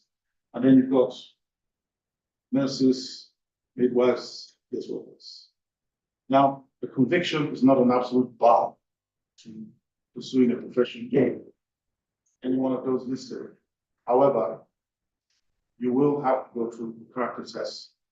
You will have to show that a conviction is or was obtained in very exceptional circumstances. In the vast majority of cases, for instance, in law, you will not be admitted to that profession. However, we do have an example where the director of prosecutions in this country is actually appointed as the director of public prosecutions, even though he had a conviction for possessing cannabis. Now, I would suggest to you that that's very different from the vast majority of us, immigrants in this society, who would be making that application with that ambition. What I have seen in my experience, you're very less likely to be admitted if you have a conviction. He was an exceptional candidate. He was a first class degree holder from Oxford. He had the distinction in his course, and they made an exception. And he was allowed to join the profession and subsequently became a degree. Now, similarly, if you're applying for naturalization in this country, there's a character test. There's a question of form which asks about convictions. You have to provide details of the conviction. That conviction, depending on the nature of the conviction, if it's related to drugs, you're very unlikely to succeed in your application, especially now under this current government. Very strict, not as liberal as previous Labour government, and they are most likely to turn down your application for that license. Again, that is not to say if there are exceptional circumstances surrounding that conviction, you may succeed. But it's something which gives you a very high bar to get in the first place because it will be looked into, it has to be considered, and the likelihood is you will be unsuccessful.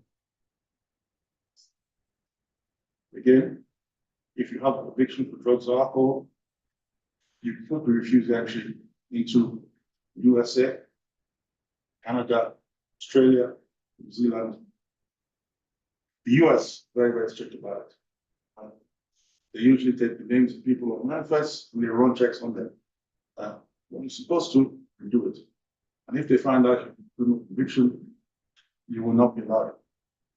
Even if you've actually landed in the country, you will be refused entry.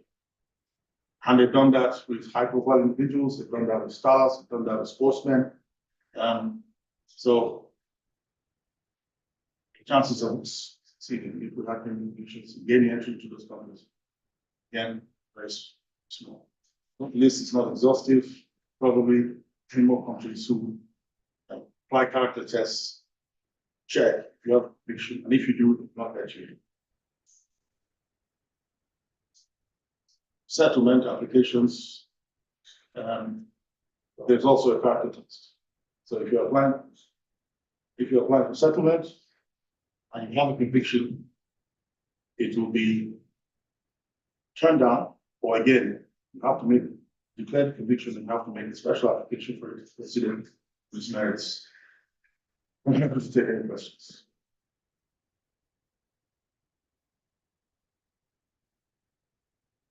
Thank you very much, Mr. Omo, for that insightful presentation and talk. I think, if not for anything, what is mind-boggling is the fact that alcohol is responsible for 1 million prosecuted cases. If we've got any questions in the house? Yeah.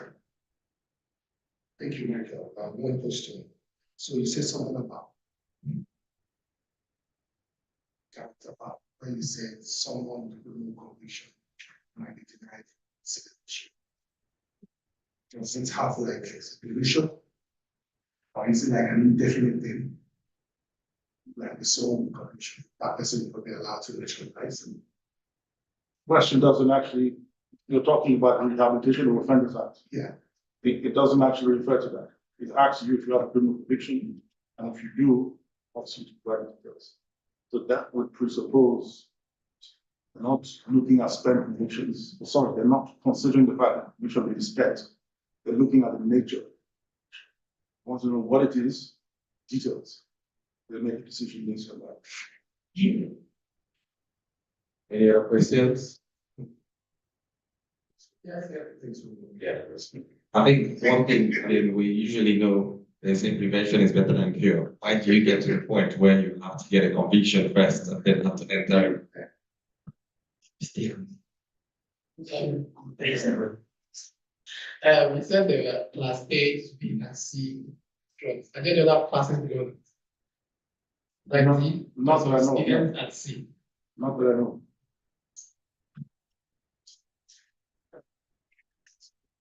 Right, Mr. Thank you for the presentation. I was going to ask, in your view, what role does the recent and current tendency to regard alcohol misuse or alcohol abuse as a disease, to what extent does that carry weight with the prosecutorial process? You know, is it a good mitigating factor, or is it exculpation in criminal prosecution? So what I'm trying to say is, there are some of my patients who believe that because I have a drug problem, I have legal immunity, treat me as an unwell person. Can I tell them that they're right? They're also mistaken. This is a new concept. When I started years, you see a pattern. First time person who has an alcohol problem comes to try to report the conviction for a public place. They are usually dealt with a very short fine. That's often first offense. They come back into the court for a second offense, maybe exactly the same, drunk in a public place, and maybe this time the top quarter offense attached because they insulted someone or they abused someone. So you see two charges, drunk in a public place, public order offense, they'll still be tempted by a fine. So, sometimes they come back in, the same offense, and looking at custodial sentence, very short custodial sentence. Normally, they're prison sentence for a month, for which they'll do 2 weeks in fine. Now, I've never actually heard the defense advocate make the point that my client is suffering from disease. They talk about why he's an alcoholic, which is relationship broke down, he lost his home, he's spiraled out of control, but they've never actually run that defense. It's only very recently we've actually received some guidance. It's not a defense, it's mitigation. So we will be dealt with by the courts, but you can ask for a more lenient disposition if there's some evidence they try to get help, they accept as a disease. You see situations where some defense solicitors are making representations, and the doc saying, that's not true. It's a lie, because he doesn't want that, he doesn't want to accept that, he doesn't end up with orders in hand. So if you're in a situation like that, it's very, very difficult, of course, to actually consider your offending as being part of some disease which you're suffering from. So you will be dealt with for your criminal act. If you actually charged means think you're criminally responsible. Because if they didn't, then you wouldn't be charged. They look for alternative disposition. Well, it can be mitigation. But very, very simple cases. Thank you. A round of applause for this guy. Thank you.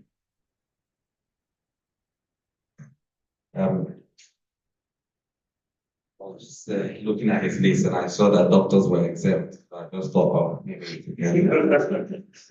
we can try. But then I remember that loss of income is a big thing, you know. By the time you get reported to regulator, get suspended, then you probably have bills to pay. We'll be having our next speaker being introduced by Mr. Adekunle, and who'll be talking to us, our next speaker will be talking to us really about immigration, overall impact on immigration, and drugs and alcohol.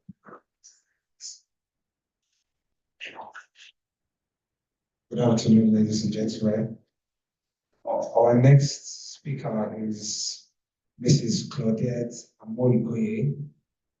She is a lawyer, community leader, mentor, wife, mother, and owner of several businesses with specialization in immigration, family, and property law. She is also a guru in the entertainment industry and has contributed immensely to promoting Christian and Nigerian entertainment in the UK and Ireland. Mrs. Claudette is the founder and current chairperson of the Nigerian community in Northampton, a group created to look after the well-being of Nigerians resident in Northamptonshire. She is passionate about the quality of life of Nigerians in diaspora and has been using her passion for quality entertainment as a vehicle for campaigns attending to issues that impact the quality and value of life of Nigerians and Black community.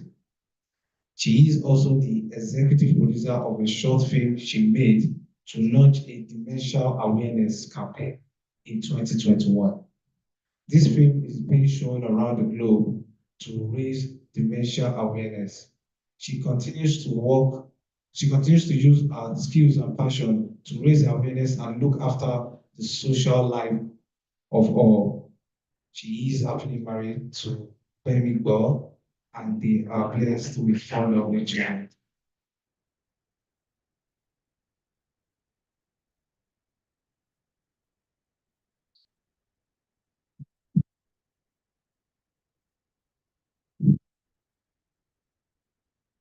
Alcohol. So any type of alcohol here have we? No. Yes. All right, good evening, ladies and gentlemen. I feel honored to be amongst the elite guest speakers that have gone before me. Tonight, I'm just here to quickly, I know that all of the drug and alcohol would already have been dealt with, so I already foresaw that. So I'm dealing with Japanese. How many Japanese are here today? So let me just clarify. Yes, we all might be Japanese, but the Japanese, you people were, somebody mentioned expatriates, some of us were expatriates, but the Japanese came with power. So I'm going to deal with the Japanese. My assignment is to deal with the impact it's had so far. I'm going to look quickly at impact of immigration on the UK, and then I'll bring it home because I think that's what it's about us. So next slide, please. It's no surprise that we're discussing this, having this conversation. Net migration has been an issue with the UK government. They're still struggling. I usually say they may look confused, but they have a goal. They're going somewhere with it. So, but this issue coming to jam, if I'll say, the crisis that we're going on right now is not making it a very pleasant situation. However, some people are benefiting, correct? Yeah, there's some people benefiting. The cost of living crisis is what's making everybody scream. Hence, we're having this conversation now. Yeah? So when I just do that, just go. We're going to go very fast because I don't want it. So effects, I said I'm going to talk about the effects of immigration on the UK as a whole. When I said some people are benefiting, the government benefits. Immigration has impacted tourism. It's impacted the economy as a whole. You don't want, that's a full day lecture on its own. The economy has really been impacted by net migration. That's they have the good sides, don't get me wrong, but it's been some positive and some negative. On the economy, it's a whole business. The local citizens, some of us have heard all the crying and the moaning that they've been giving out, say all these people have come to take our jobs. Some of us say, I think they wanted to work. Some of them do want to work, but we are very talented. I want to say we're highly skilled, I believe. Okay? We are expatriates. Let's stick to that word for today, all right? It's impacted the education system, employment, population as a whole, and most importantly, the health sector. Okay, so the impact on UK, we can say at present, the economic benefits from immigration. So whether you're moving to study, you're here to study, or you're here to work, you're impacting the economy. Okay, we're dealing with UK now. Remember. So immigration provides economic net benefits to the UK economy. It helps maintain the working age population, and it plugs the current skills gap. So when we talk about citizens complaining that they don't want the people are taking their jobs, I don't know if I think I can say that some of the work that they like to do is what they're complaining about. The one they don't like to do, they're happy to leave to immigrants, correct? Am I okay to say that? Okay, they leave it. Keep reminding me. I have to replace the word. They leave it to the expatriates, okay? So, although we have some demographics who say that some of the demographics that will say some people or some group of people have not really been beneficial to the economy, to the society, because they are low. I'm trying to manage my words because of maybe the skills, or because they are depending on their lack of intention to work. They don't want to work. Some of the people moved here. Do we remember? Some people moved here and they just sat on benefits. That is what people have been complaining about. Okay, we're bringing it home. I asked how many Japanese were here, and there's good. Everybody put their hand. I'm an expatriate, so we're gonna do expatriates in Japanese. Why did you come to the UK? What was the reason? Let's think about it. We had different reasons. Some people came to get better education. Some people came to give their children a better life. Some of us were just tired of seeking or looking for visa. I got tired of applying for visa. Everybody has several reasons why we're here. But some of the reasons that we put up says for career progression, projection, or prospects in the UK. Some people were exhausted in their career in Nigeria already. They knew they were not going to go anywhere. And just said, I'm done here. Let's just go. So they were done and they thought they would find something better. Correct? I talked about children already. Obsession, nothing will work in Nigeria. Some people are just tired.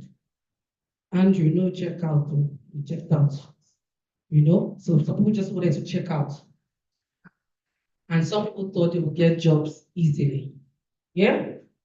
Now, for this project, I was able to, before I go there, I said, let me quickly ask you, can we just quickly talk about our expectations versus our reality? Quickly, I'm going to make it very quick. Who's ready to tell us what you what you thought you will find, and what you actually met? I put there my real face. So what's your real situation? Anybody going to help us with that? Your expectation when you were coming, and then what your reality? That's right. Yes, please. Yes. See, I came here in 2011. Next conference.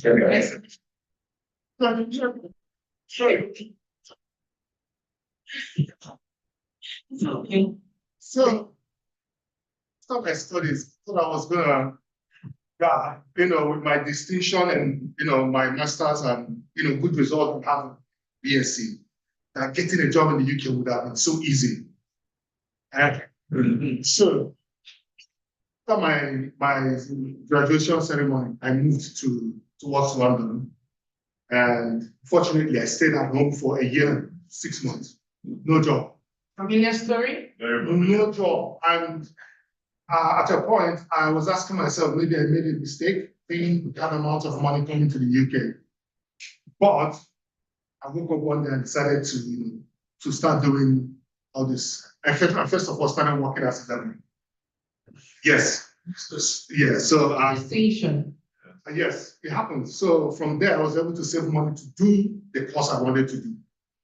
So that's the story. Yeah. Let's put our hands together. Let's stop. Select portrait is fine. I'll have Japanese from the back. Look, use this one. No.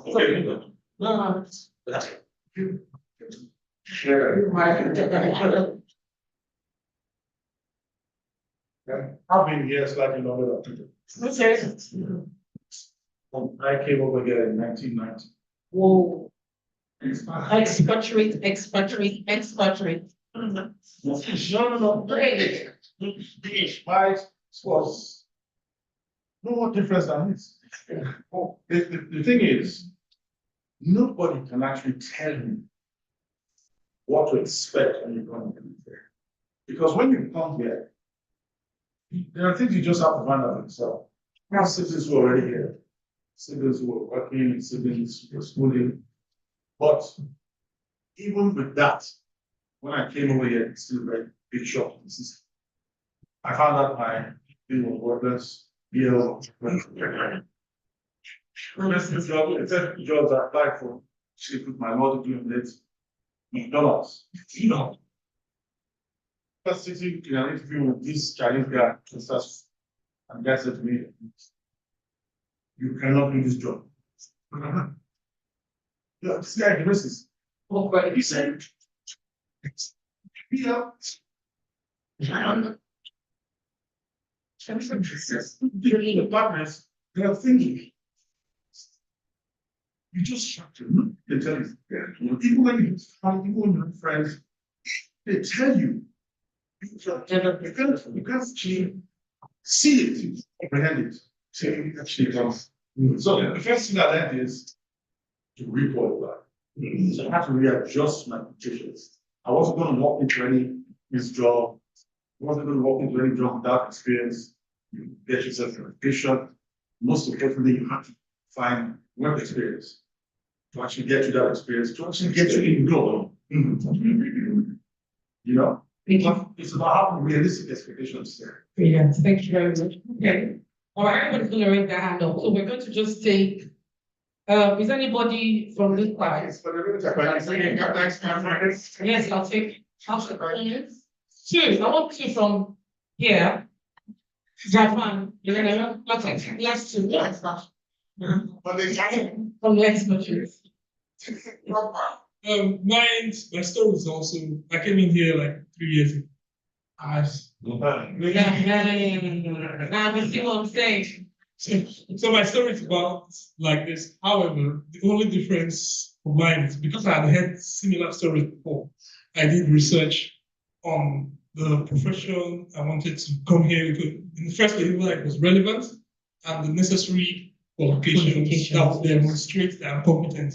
So I did that, wrote those certifications, came over here. However, how it becomes similar to their experience is because when I came in here, as the health, safety, and environmental consultant, I believed that I was going to get a job easily. So I was actually applying for those kind of roles. However, I had to reappraise myself. So I went the routes, all the skill jobs, got jobs with warehouse operative, and kept on applying and doing those interviews. Unfortunately, with the providence, perseverance, and God's help, I was able to get into that profession. God has helped me. Okay, one more from Japan. Badebayo, into the band in the cap there. By the way, let me just say, I quickly want to say thank you to Nigerians in Northampton for coming out. I appreciate you all. Thank you thank you to Work 347 for agreeing to collaborate with us. I thank you for my sisters that came from Milton Keynes as well. Thank you for being here. We really appreciate this and hope we can do more of it. So over to you.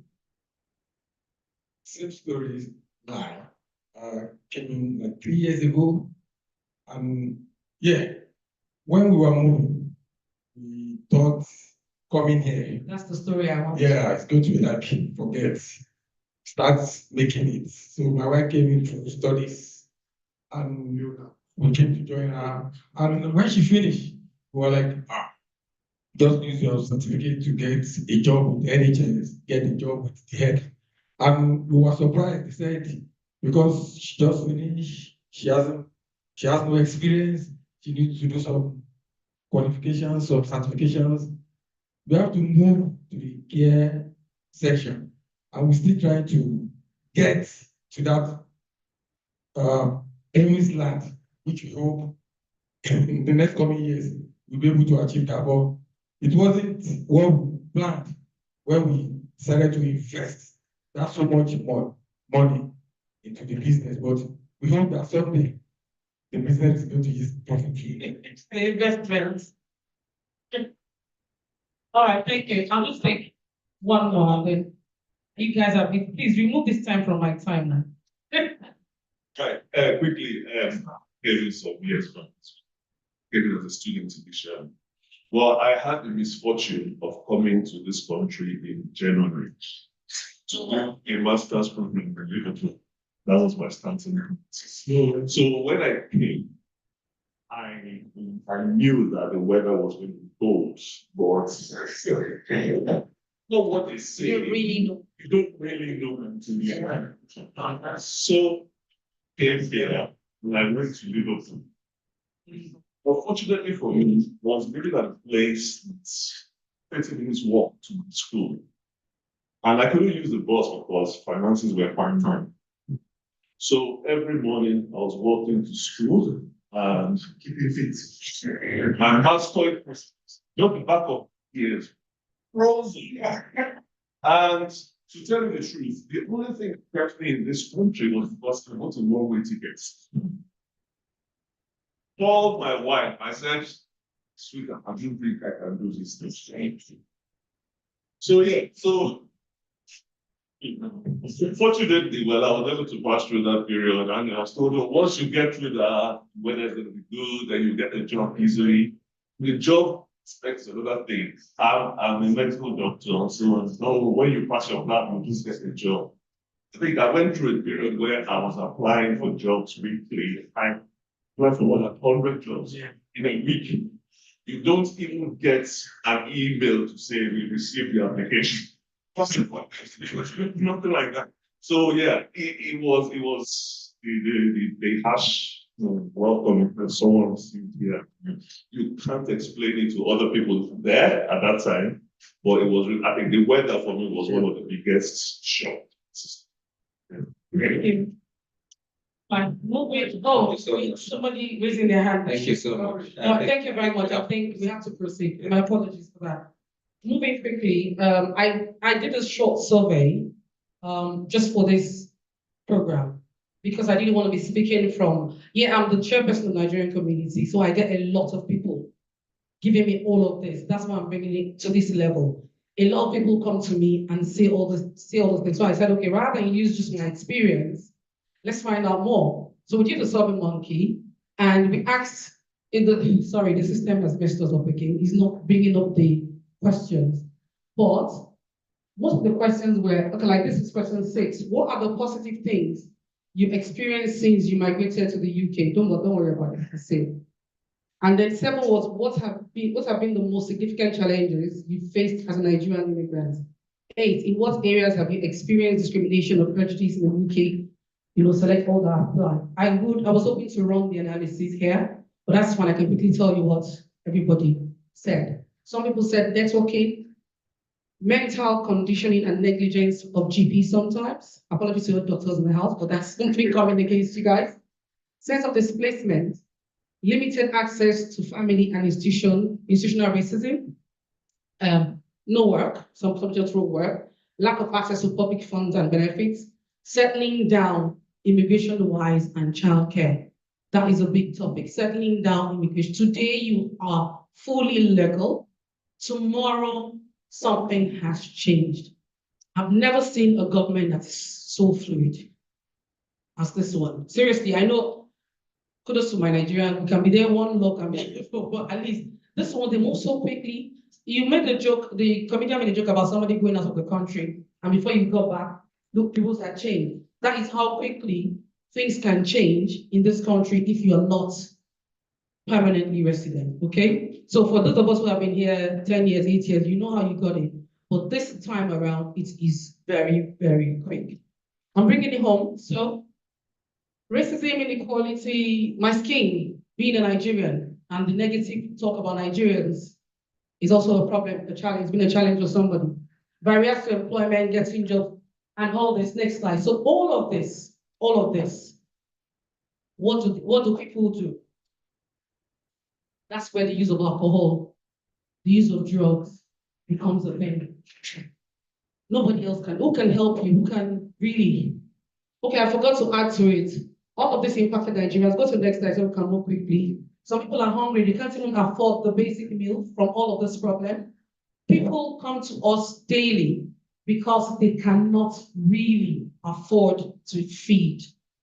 It might sound very ridiculous, but it is the truth. I get all of that, and sometimes I don't know what to do. Other times I just call my ex and say, guys, we have to do something. Food bank or anything, just do something quickly. This is getting crazy. You see people, the other day somebody had a baby, and she didn't even have enough to look after the basics, like buy Pampers, it was really, don't let me go there. It was very emotional. Some people have said choice of school, they can't pick the school they want because their area is overpopulated.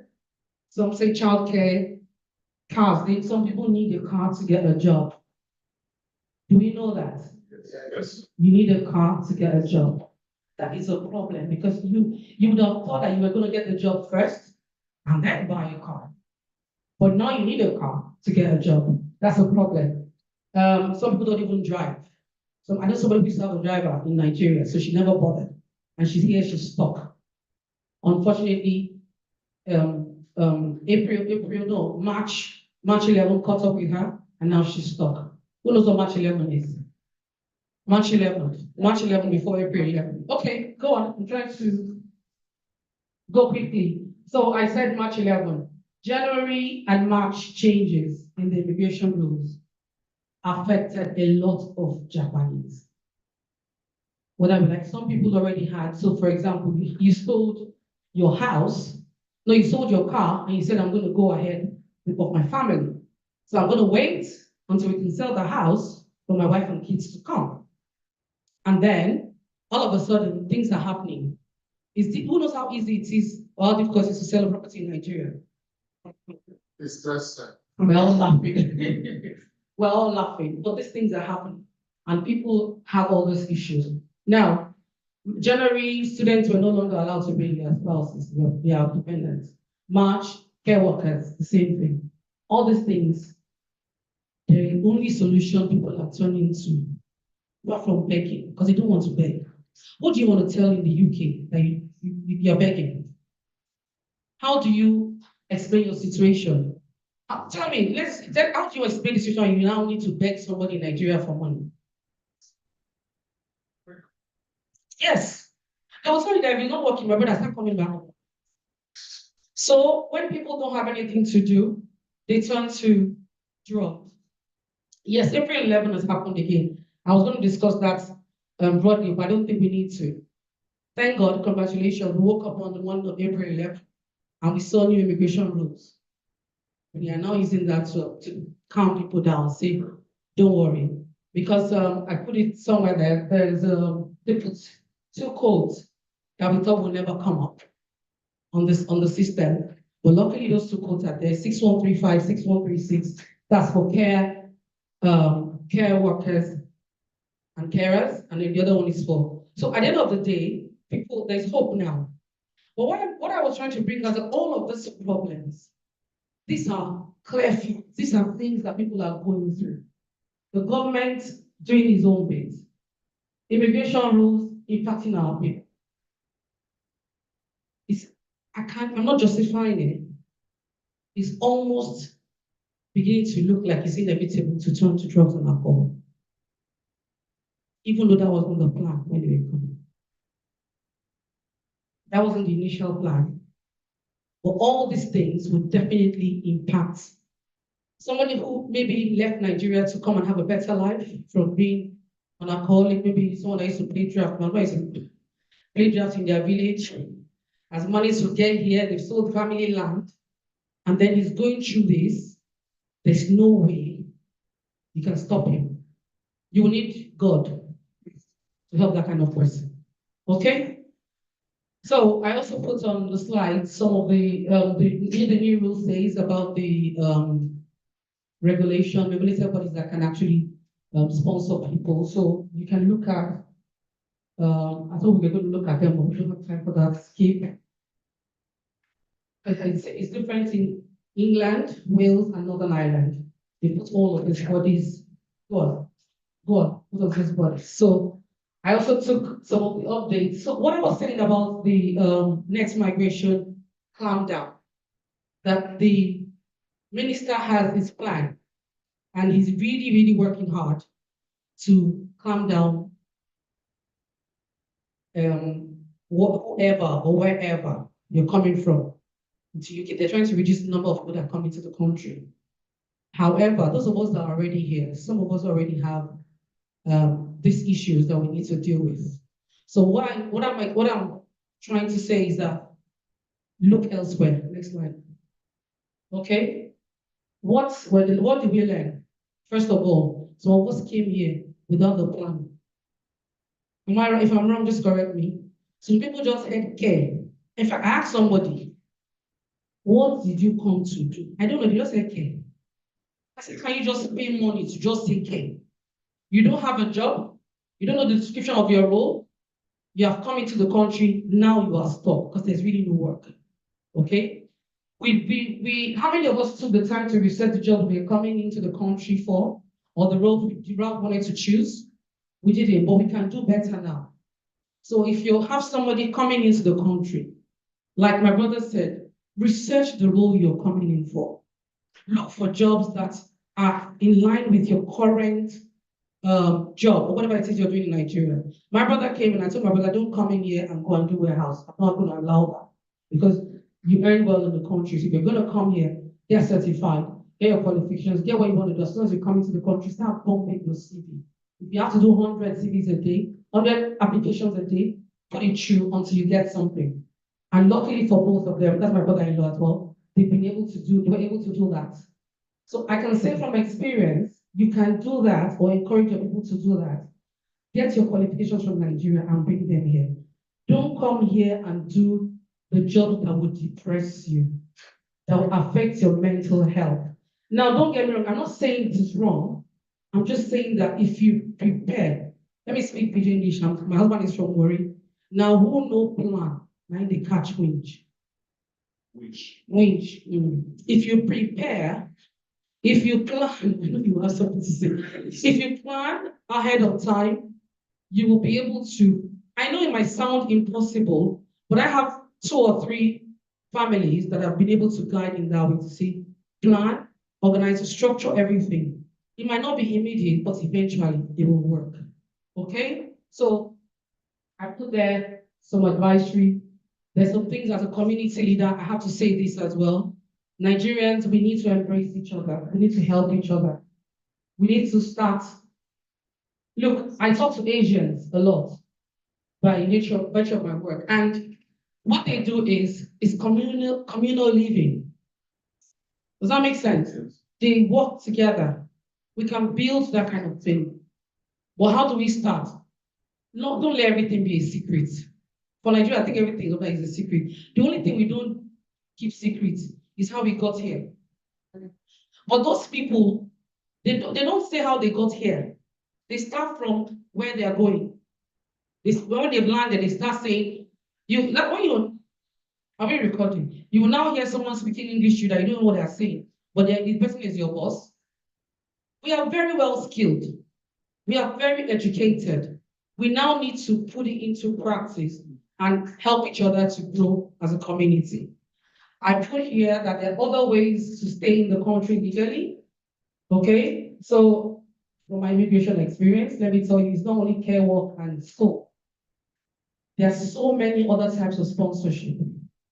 You know you can sponsor yourself as an individual when you come into the country. You can sponsor yourself. Yes, you can. So there's a lot of ways, but because we all have this follow me thing, we focus on what everybody else is doing and we leave every other thing. There's so many other ways you can come into the country and be legit. So I have here, look at the other types of sponsorship. Some way may require health surcharge. Put it into your budget and just pay for your health surcharge. They will refund it to you after you've worked for a while. Correct? Does anybody know that? You get a refund, okay? There's nothing like assistant, which is the auxiliary assistant. You can bring your family, you can still bring your family with that. You can come as an administrator. You can come under a charity. You can come as an IT expert. You can come to the country as a chef. Trust me, you can come as a farmer. Did you know that? There's loads of things you can do. You can come as an entertainer. Okay, you are here as a comedian. You don't have to be doing care work in the morning and then do comedy in the night. You can come and do your comedy. You can come as a fashion designer. There's loads of things. Even the minister of religion. It's not, I didn't see that coming. I don't know your religion. Please give me out of that. Okay, so I didn't expect anyone to bring that double sleeve. That's a kind of surprise. Okay, so just to say that when one of the speakers was when he said some people have nothing to go back to. It's their reality. The people sitting down in this room that won't share the full story, but they have nothing really to go back to. They sold everything. They are still owing. Yeah, they're still owing because of this immigration matter. So, ladies and gentlemen, like I said, please encourage your family to do the right thing when they're coming here, so that we're not going to be chasing all the figures that Mr. Mike puts there. There's none of them I know. I know that those figures are very big, but I know that it will also include people, Nigerians as well. So it's not limited to any tribe or any people. It's a general thing. So we need to do better. We need to work on ourselves. We need to work on our people. And there's one last one I was hoping not to say. You can marry a British. Please do not put me. I do not know. I hope that's off the record. All right, so you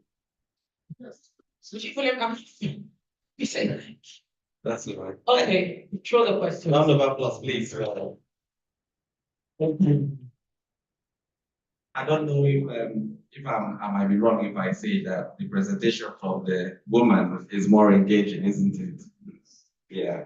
And we have some questions, and a lot of them coming. I think one of them is, you mentioned about coming here as a religious leader. Does that include African traditional religion? Herbalists and all that. You can improve that.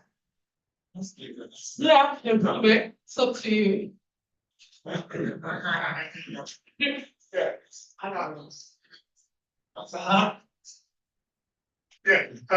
for that. Just one question, yeah. Over since the US state started, yeah, had a lot of Nigerians who have been duped thousands of pounds. Some of them managed to find their way to the UK. Some turned to alcohol. Yeah. So my question is there anything like a sort of enlightenment you are arranging for Nigerians that are here already to educate some of their family members at home? Because I read a few days ago That's, I don't know if you know the guy, one guy like that. He used this WhatsApp forum to dupe people thousands of pounds. Those people, they didn't even know law has changed. And these guys were pumping money, 10 grand, 12 grand, minimum. So I'm asking, is there anything like this going on your side, getting people who are here to advise folks in the You mean from the Northampton Nigerian community? Okay, Nigerian community in Northampton, we try our best, but I'm struggling now because no matter, look at the number of people in this room. I can count the number of Nigerian community members here, but on the platform, they will tell you all the complaints. Our people have something about coming out. I don't know. We try our best. So for example, I tell people, buying COS, you have no idea. You're across the ocean, maybe you have family here, or you're hiding, you don't want your family to know you want to relocate. Then you go and put your money and give to somebody. Please, is it my fault? We have too many issues. If you want to go into the issues with Nigerians these days, you don't know where to, it will never end. Because at the end of the day, somebody's trying to jump out without the family knowing, and then they will give all the money to the wrong person. Then when it goes wrong, they'll call you. What are you supposed to do? Go and catch the person who probably lives in Wales. You have no idea who the person is. Oh, sorry, my apologies. I know you're my good friend.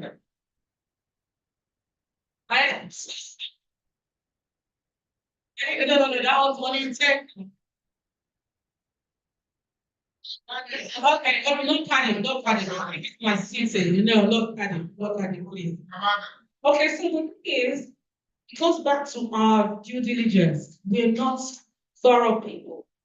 I'm sorry if you're a thorough person and I'm generalizing, but on an average, Nigerians are not thorough. We just move with it.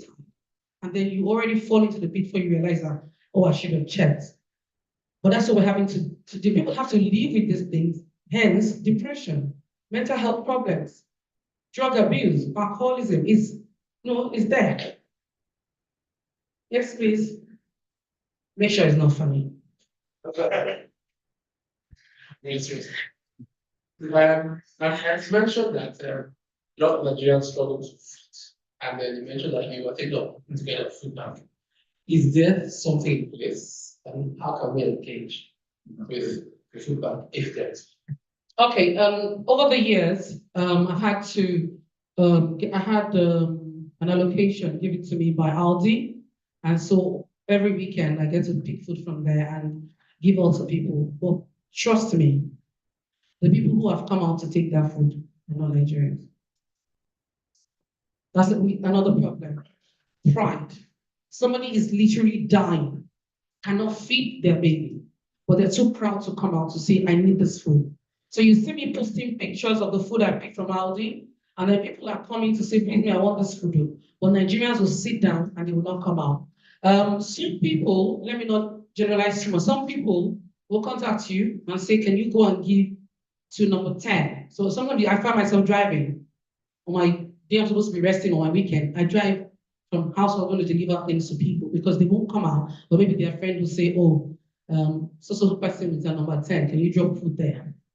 So we do have something in existence, but we are trying to work on maybe a more African kind of food. Maybe it will make the difference. I spoke with one or two African shops and they told me that our people are too greedy. Somebody rang them from was a Red Cross about Nigeria, and Nigeria was saying she wanted red fish, red headless.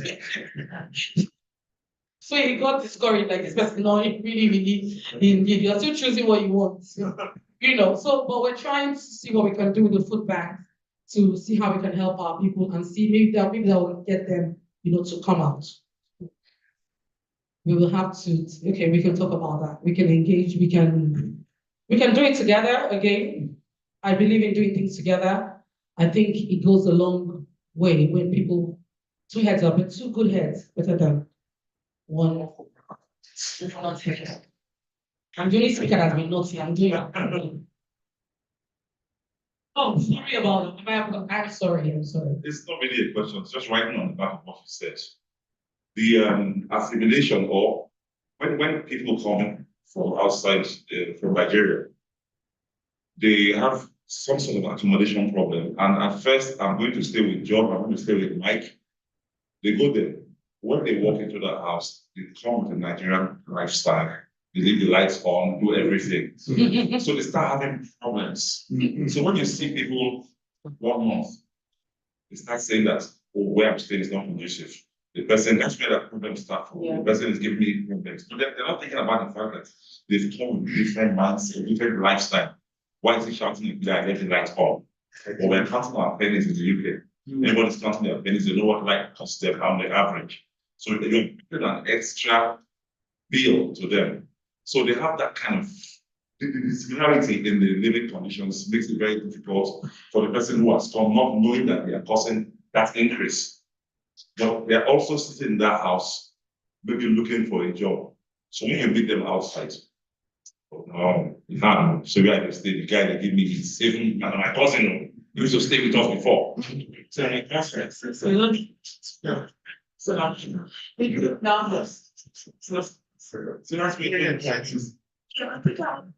like that on the one of the slides that I skipped quickly.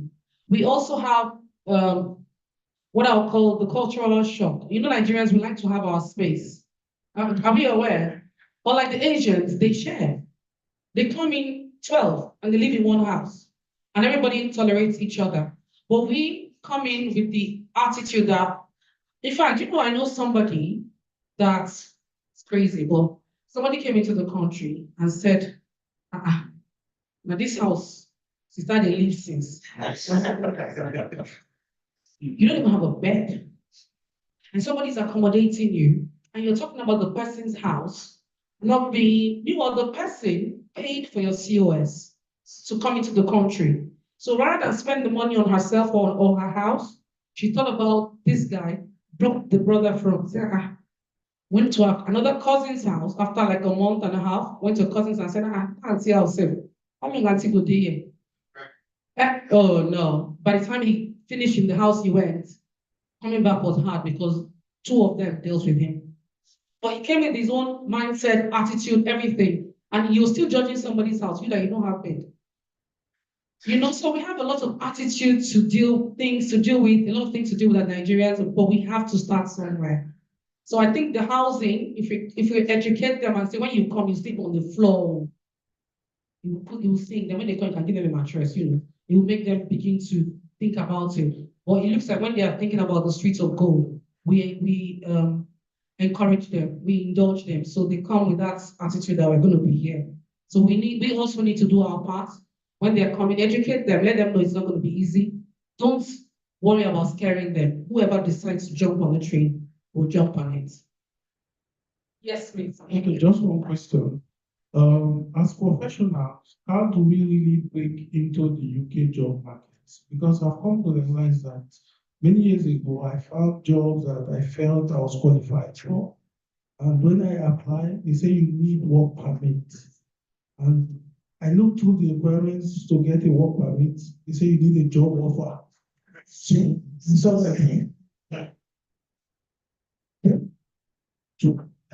We have work, but they say you need UK job experience. And how do you going to get the experience if you're going to give you a chance? So I believe that this is part of the due diligence we're talking about. I don't know what your profession is, but if you check your profession, whatever it is, and you have experience from Nigeria, I'm talking from experience because this happened to one of my brothers. You have experience from Nigeria. As soon as he told me he had 10 years experience, so you're not doing, no, I think Barry had 12 years experience or 13 years. Jeremy had 10 years. I said, you know, you have to keep in your mind that warehouse is temporary. That's the first thing. You work on their mind, on your mindset. Otherwise, you stay in warehouse job and you become permanent, you become 5 years warehouse staff. You have to, first of all, take your career seriously. If you don't take your career, so nobody can help you. Yes, they're saying you don't have experience, you can't be, you need to bring your experience from Nigeria. Most important, your CV. Our CVs are washed. Forget it. Our Nigeria, like when you see someone, you're like, what's this one? We need to work on our CV. So let your CV reflect that the work you're applying for, I've been doing it for 10 years. That's one way I know you can do that. When you show that on your Nigerian experience, only if they don't look at your CV will they tell you don't qualify. So I think your CV is the most important place to start from. You look at your Nigerian CV, get a CV of the job you're looking for, template, ask people around, ask people who are already in profession, and I'm sure that will work for you. No, that's what I'm saying. If you say he's a professional, correct? From Nigeria. From Nigeria. Don't do where else first now. You know how Nigeria is when you need to go and do, we're gonna start from where else. One of the easiest ways to put into the system is to do voluntary. Voluntary work, yeah.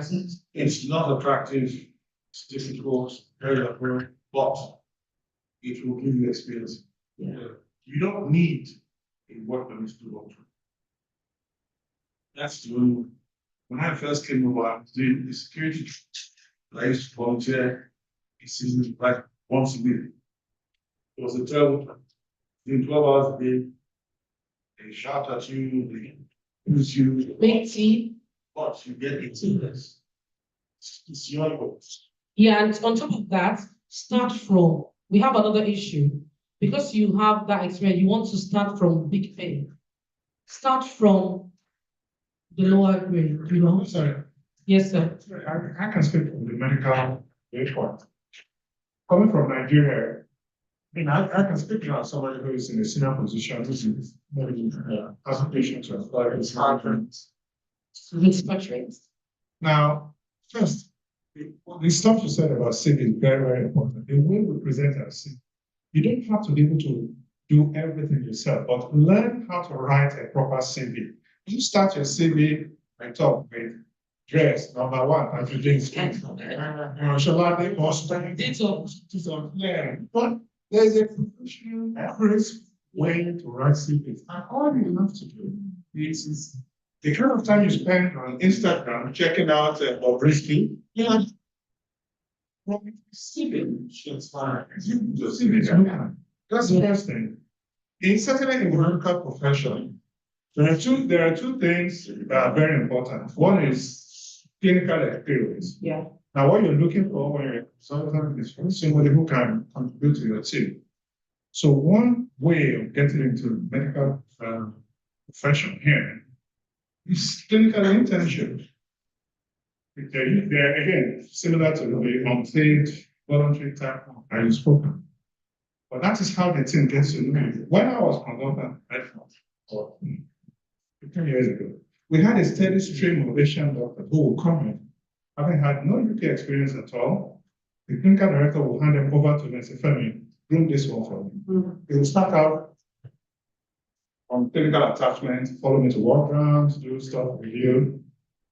And then gradually you get to know them. They learn how you work in the UK. And then when a job opening comes up, you consider someone you already know. The other thing you should learn to, that people should learn to do, certainly that can help in medicine, is publications. People, and it doesn't require you having a tenure position in Cambridge or Oxford or anything like that. No. Simple things like you see a good book, a good medical book, you read it. And then you publish your views. You know, so the 2-page, 3-page, you've got an article. If you go to a job interview and you say, I've got 10 publications, you're going to stand a better chance than someone who's got nothing. Even though that person might be more clinically competent than you. So these two things are very, but more importantly, as you said previously, speak to people. You know, I know we're all afraid of witches and village people, but speak to people, learn from the experience of others. How do I get into this? You know, check out, nice. Thank you, sir. You rounded up with me. Thank you very much. Thank you very much. Seems like I didn't want you to go.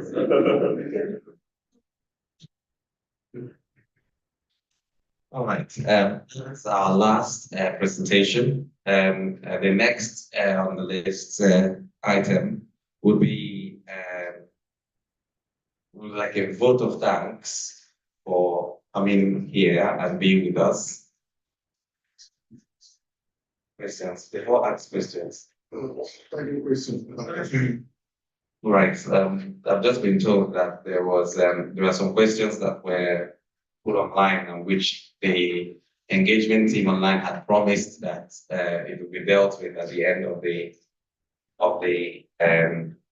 session. I think it's a question for Femi.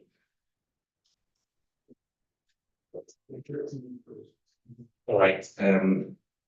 It's from someone called El Caballero. Yeah.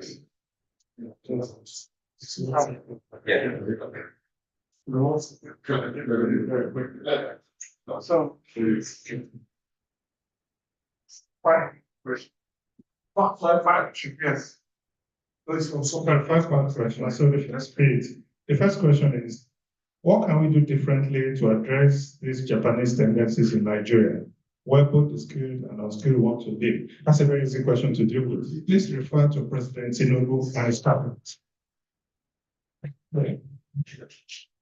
Is mental health only regarded or caused by substance abuse? No. It's not only caused. There are also things that can cause mental health difficulties, substance abuse, but there are also people who deal with all sorts of reasons, genetic, social circumstances, lifestyle choices, and so on. Thirdly, there is poor consciousness about mental health status. What can we do to create improved awareness based on the importance attached? Well, there are all sorts of things we can do. The first thing we can do is with ourselves to begin to believe, to articulate the opinion that being mentally ill is not due to demons, it's not due to spirit possession, it's not due to your stepmother, or people. Lazy thinking, stereotypical mental laziness, cognitive styles that just don't have superstitions, both native and foreign. So we need to own up to these things. We need to talk about, demystify them. As soon as you seek treatment, you can keep your faith, but don't use it as a substitute. Don't test your God too much. Next. Then the fourth one, in Nigeria, substance usage is on the increase. Some say it's because they're feeling uncomfortable, stressed up, and they need to maintain a balanced state. Is this a good move? No, it's not a good move to use substances to solve problems, because even if you are able to get drunk every day, it will not then pay your rent. You don't get a discount on your requirements simply because you're intoxicated. Out of it. No. Small-time mental states merely postpone the resolution of their problems. They don't provide a viable alternative. But I do understand. It's easy for me to sit here in a comfortable place and say, oh yes, just say no to drugs. It's not so easy. But a problem shared is a problem how to talk to people, use the resources that we have as Africans, family, friends, extended social networks, use them. Of course, that runs the gauntlet of witches and wizards. I always say something about witches and wizards. Like when one of my friends says, I can't come to Jebu because I fear witches. Our witches can reach Lagos where you are. Sorry. If you send the whole of life running from witches can come and find you. Yeah. Then number 5, is mental instability related to spiritual influence or hereditary? Yes, it can be hereditary. Not hereditary in a Mendelian fashion. So it's not like one for one. It's not like inherited sickle cell genes or hemophilia or those sort of things. It can increase your susceptibility to some mental disorders. As for spiritual influence, it's jazz. Thank you very much, Dr. Femi, for that. While to Dr. John, Yes. do you want to read it out? That's fine. In the meantime, just to let our audience know, just before you walk into the rooms, there are barcodes that you may, or QR codes that you may have seen at the door. just for updates on what the activities that we do. You can scan them on your phone, it's quite quick and gives you updates on what we do on what 347 and also with the parent organization, National Association of CDOGs. Do make time to visit those slides. Yeah, Dr. John, question for you. Our grandfathers took a lot of these drinks and they lived 80, 90, 100 years. Why has it become an issue even with the improvement in refining process? Good question. Good question. Let's look at our forefathers and let's look at their lives. You wake up at 4:30 in the morning. By 6 o'clock, latest, they're already on the farm. They work till about 11:30, 12. Once the sun is out, they go back home when Madame would have prepared many things. Now we eat, we take siesta. By 7, have a light meal and decide which of his wives is going to stay with. He doesn't wake up at 4:30 in the morning, catch transport, traffic, get to work at 9 before, and come back to his house around 8. Why will he not live till 80? There is a lot to say with not just the abuse of alcohol, but general lifestyle as well. Our forefathers had best life. They worked 4 or 5 hours a day. And that was during the planting season. When the crops are growing, why not they go farm again? Why will he not live till 80? Ladies and gentlemen, I wish I lived in those days. Thank you. Thank you. Yeah, so we come to the point where we would have an address on behalf of the president of Magna Carta chapter, Magna Carta Tech. The vice president will be delivering an address on behalf of it. He was here, but for some reason, he had some technical hitch. So that would be no other person but Mr. Osato Osayande.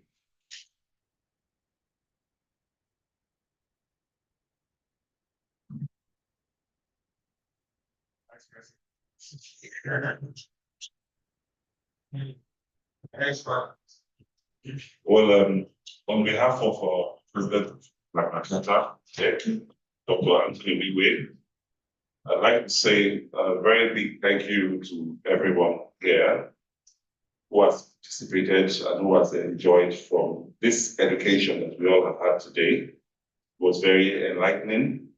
And we would like to thank the international president of the National Association of CDOS, in the person of Mr. Abiola Mwaje, who graced us with his presence at a few minutes.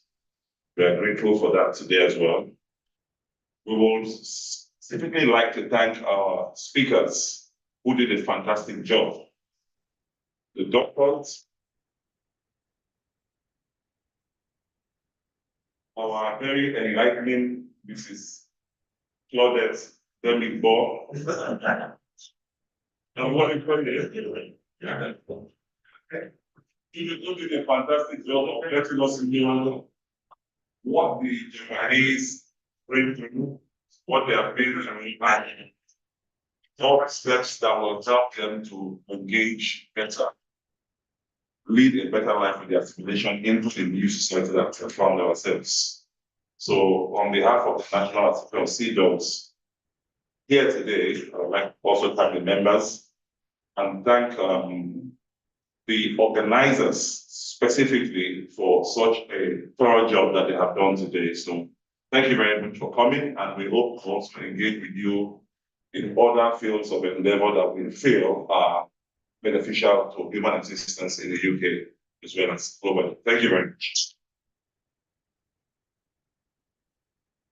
Thank you very much, Mr. Sayade, for that and for adding on that very important aspect when we started this program, we said this is going to be one part of the inaugural series. So it's going to be an ongoing thing annually.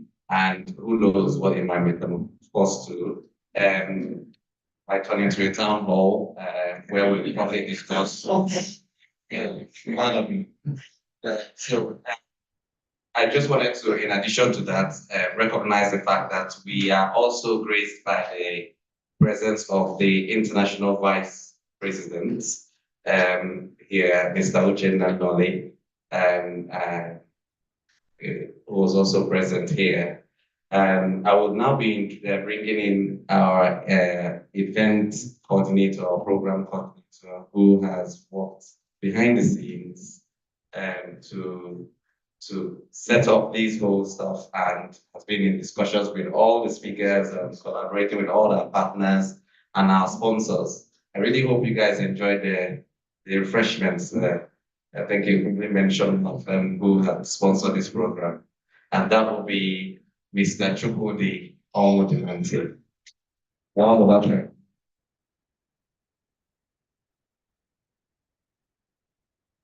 Thank you very much, Olivia. Thank you so much. I don't want to go into all the thank yous we had. When we started this thing, we said this group of people you see today are a product of a group of people that started sometime because they felt there were things going wrong in the society.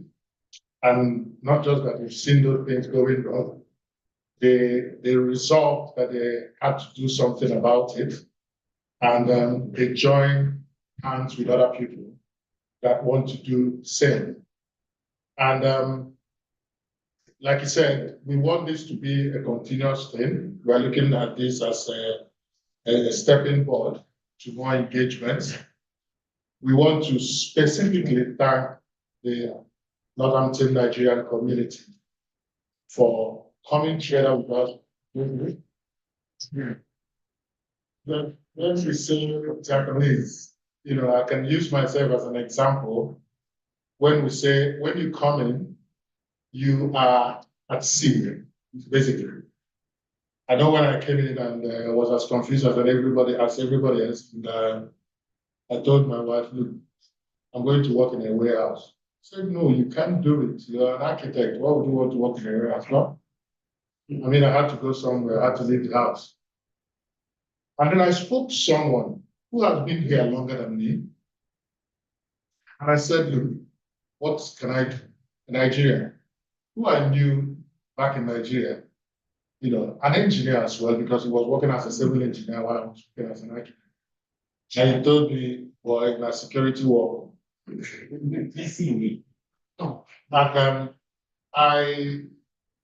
I was taken aback because we went to that platform.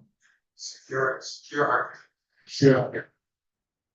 So then, I got in touch with another set of group of people. Most of them sitting down here. Most of them don't know about this. And then I got a different song.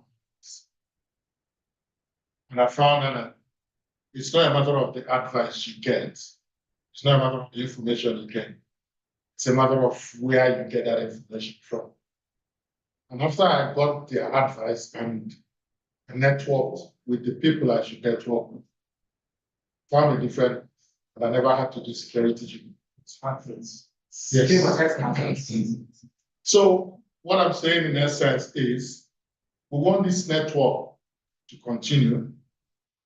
We constantly, as a group, look for those things that are the ills around where we are. And we look for ways to combat them. And in combating them, we have to find partners like you. So we thank you very much. We'll be speaking. We're hoping to do more things. We all have projects we do. I know you guys have your own project. We've talked about some of them. We'll find ways to collaborate and do those things. You can see the amount of resources we have and the resource persons we have. We can see the amount of resources you have and the number of resource persons we have, and we know we can do things together. And we want to thank specifically again for Nona's Kitchen. We are overwhelmed by food today, by things to eat. And thanks to Nona's Kitchen for making that possible as well. So once again, I thank you, and we'll keep talking and we'll keep doing things together. Thank you very much.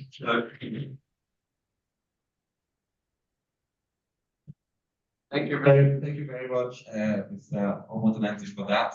And as you can see, we do promote local enterprise endeavors here. Nona's Kitchen is one of the local food vendors here in Northampton. Just for some of you might be looking for some Nigerian dishes like you enjoyed today. And Mr. Simple Life, who was here to entertain us, you can follow him on Facebook and watch more of his skits. I've got Dr. Chudi Wigwe here. Finally, he beats the network problems. Finally. Dr. Chudi, would you want to say a thing? Yes. Yes. Good evening, ladies and gentlemen. I have to start by apologizing for the network glitch. I thought I had beat it. I was here, but getting to when I wanted to speak, I was thrown out again. I think it is my village people, but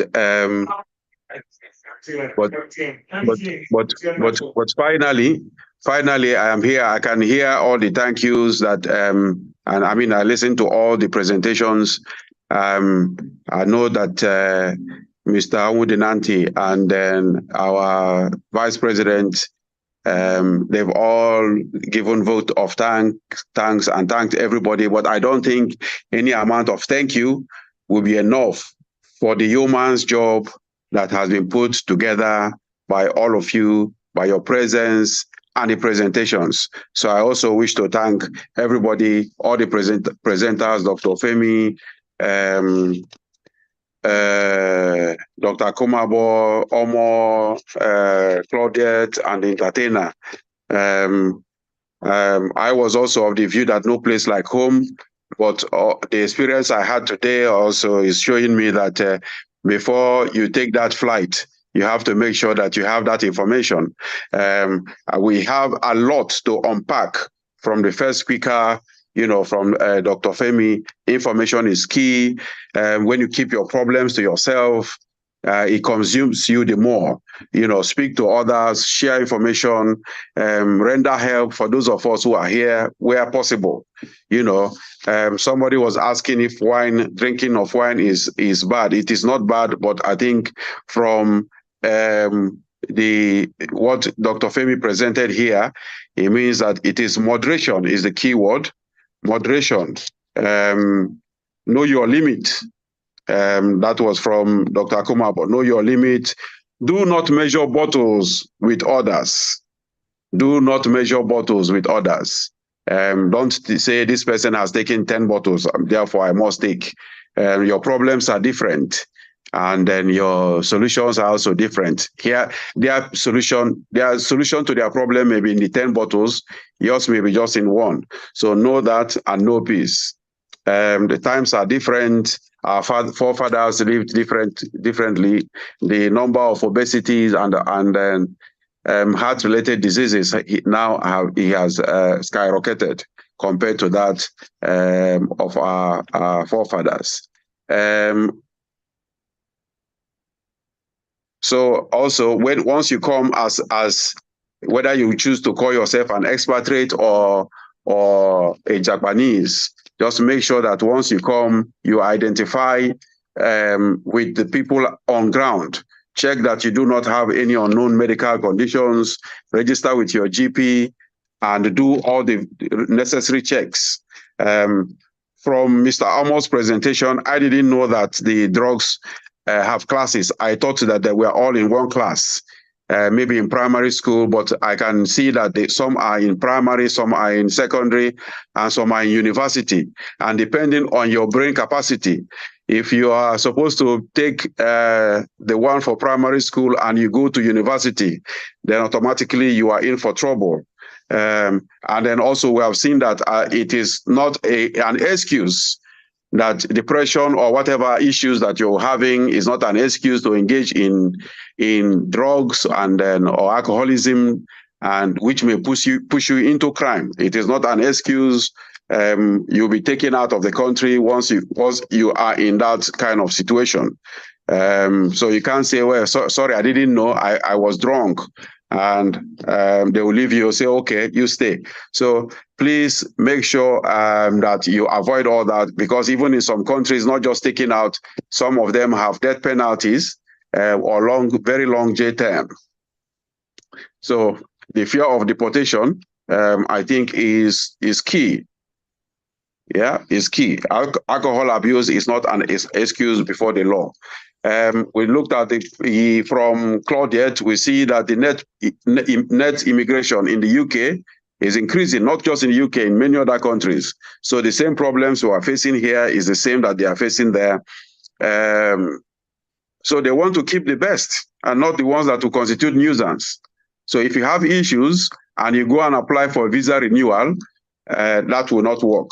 So we have seen all that. I mean, if I start to recount all that we have seen here, we have a lot to unpack. But I can only say thank you and thank you and thank you to all of you. And then also let me also use this opportunity to recognize our national president, outgoing, Mr. Abiola Owaje, and also our national president-elect, Mr. Joseph Oteri. Thank you all for making it. I can see others, if we start to enumerate, list them, we'll be here till the next 5 hours. But I can say sincerely, I am happy that you all made it here, and thank you again. Bye-bye.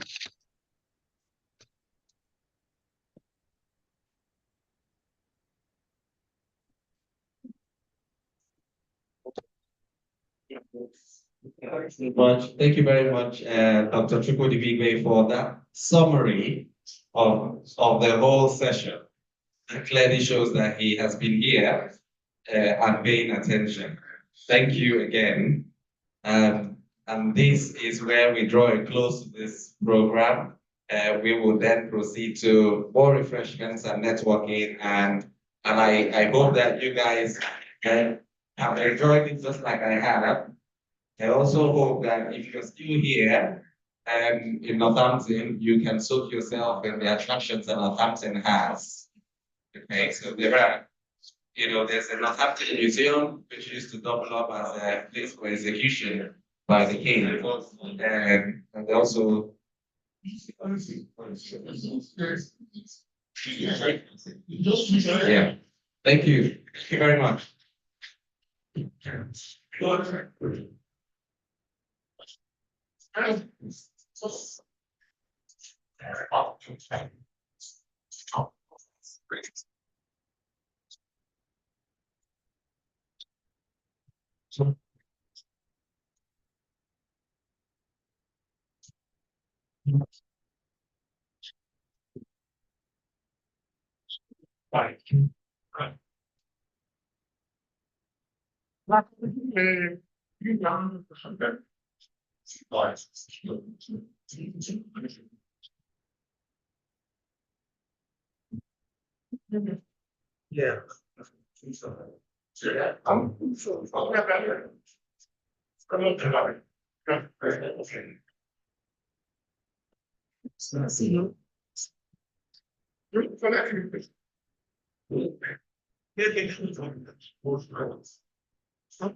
Yeah, he's not that nice one.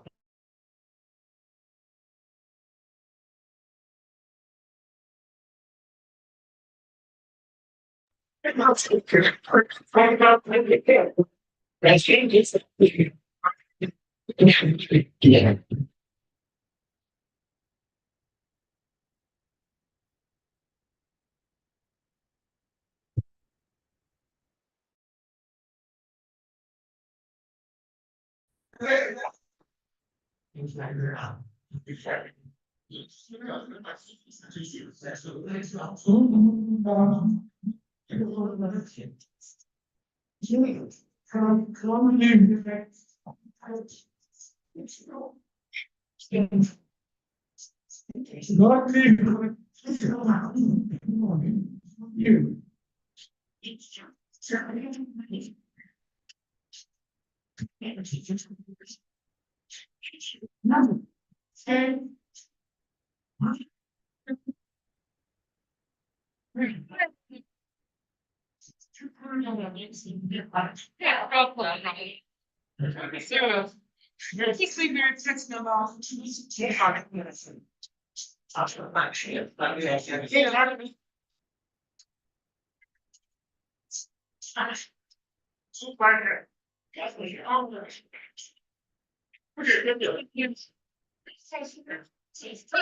Let's draw the left.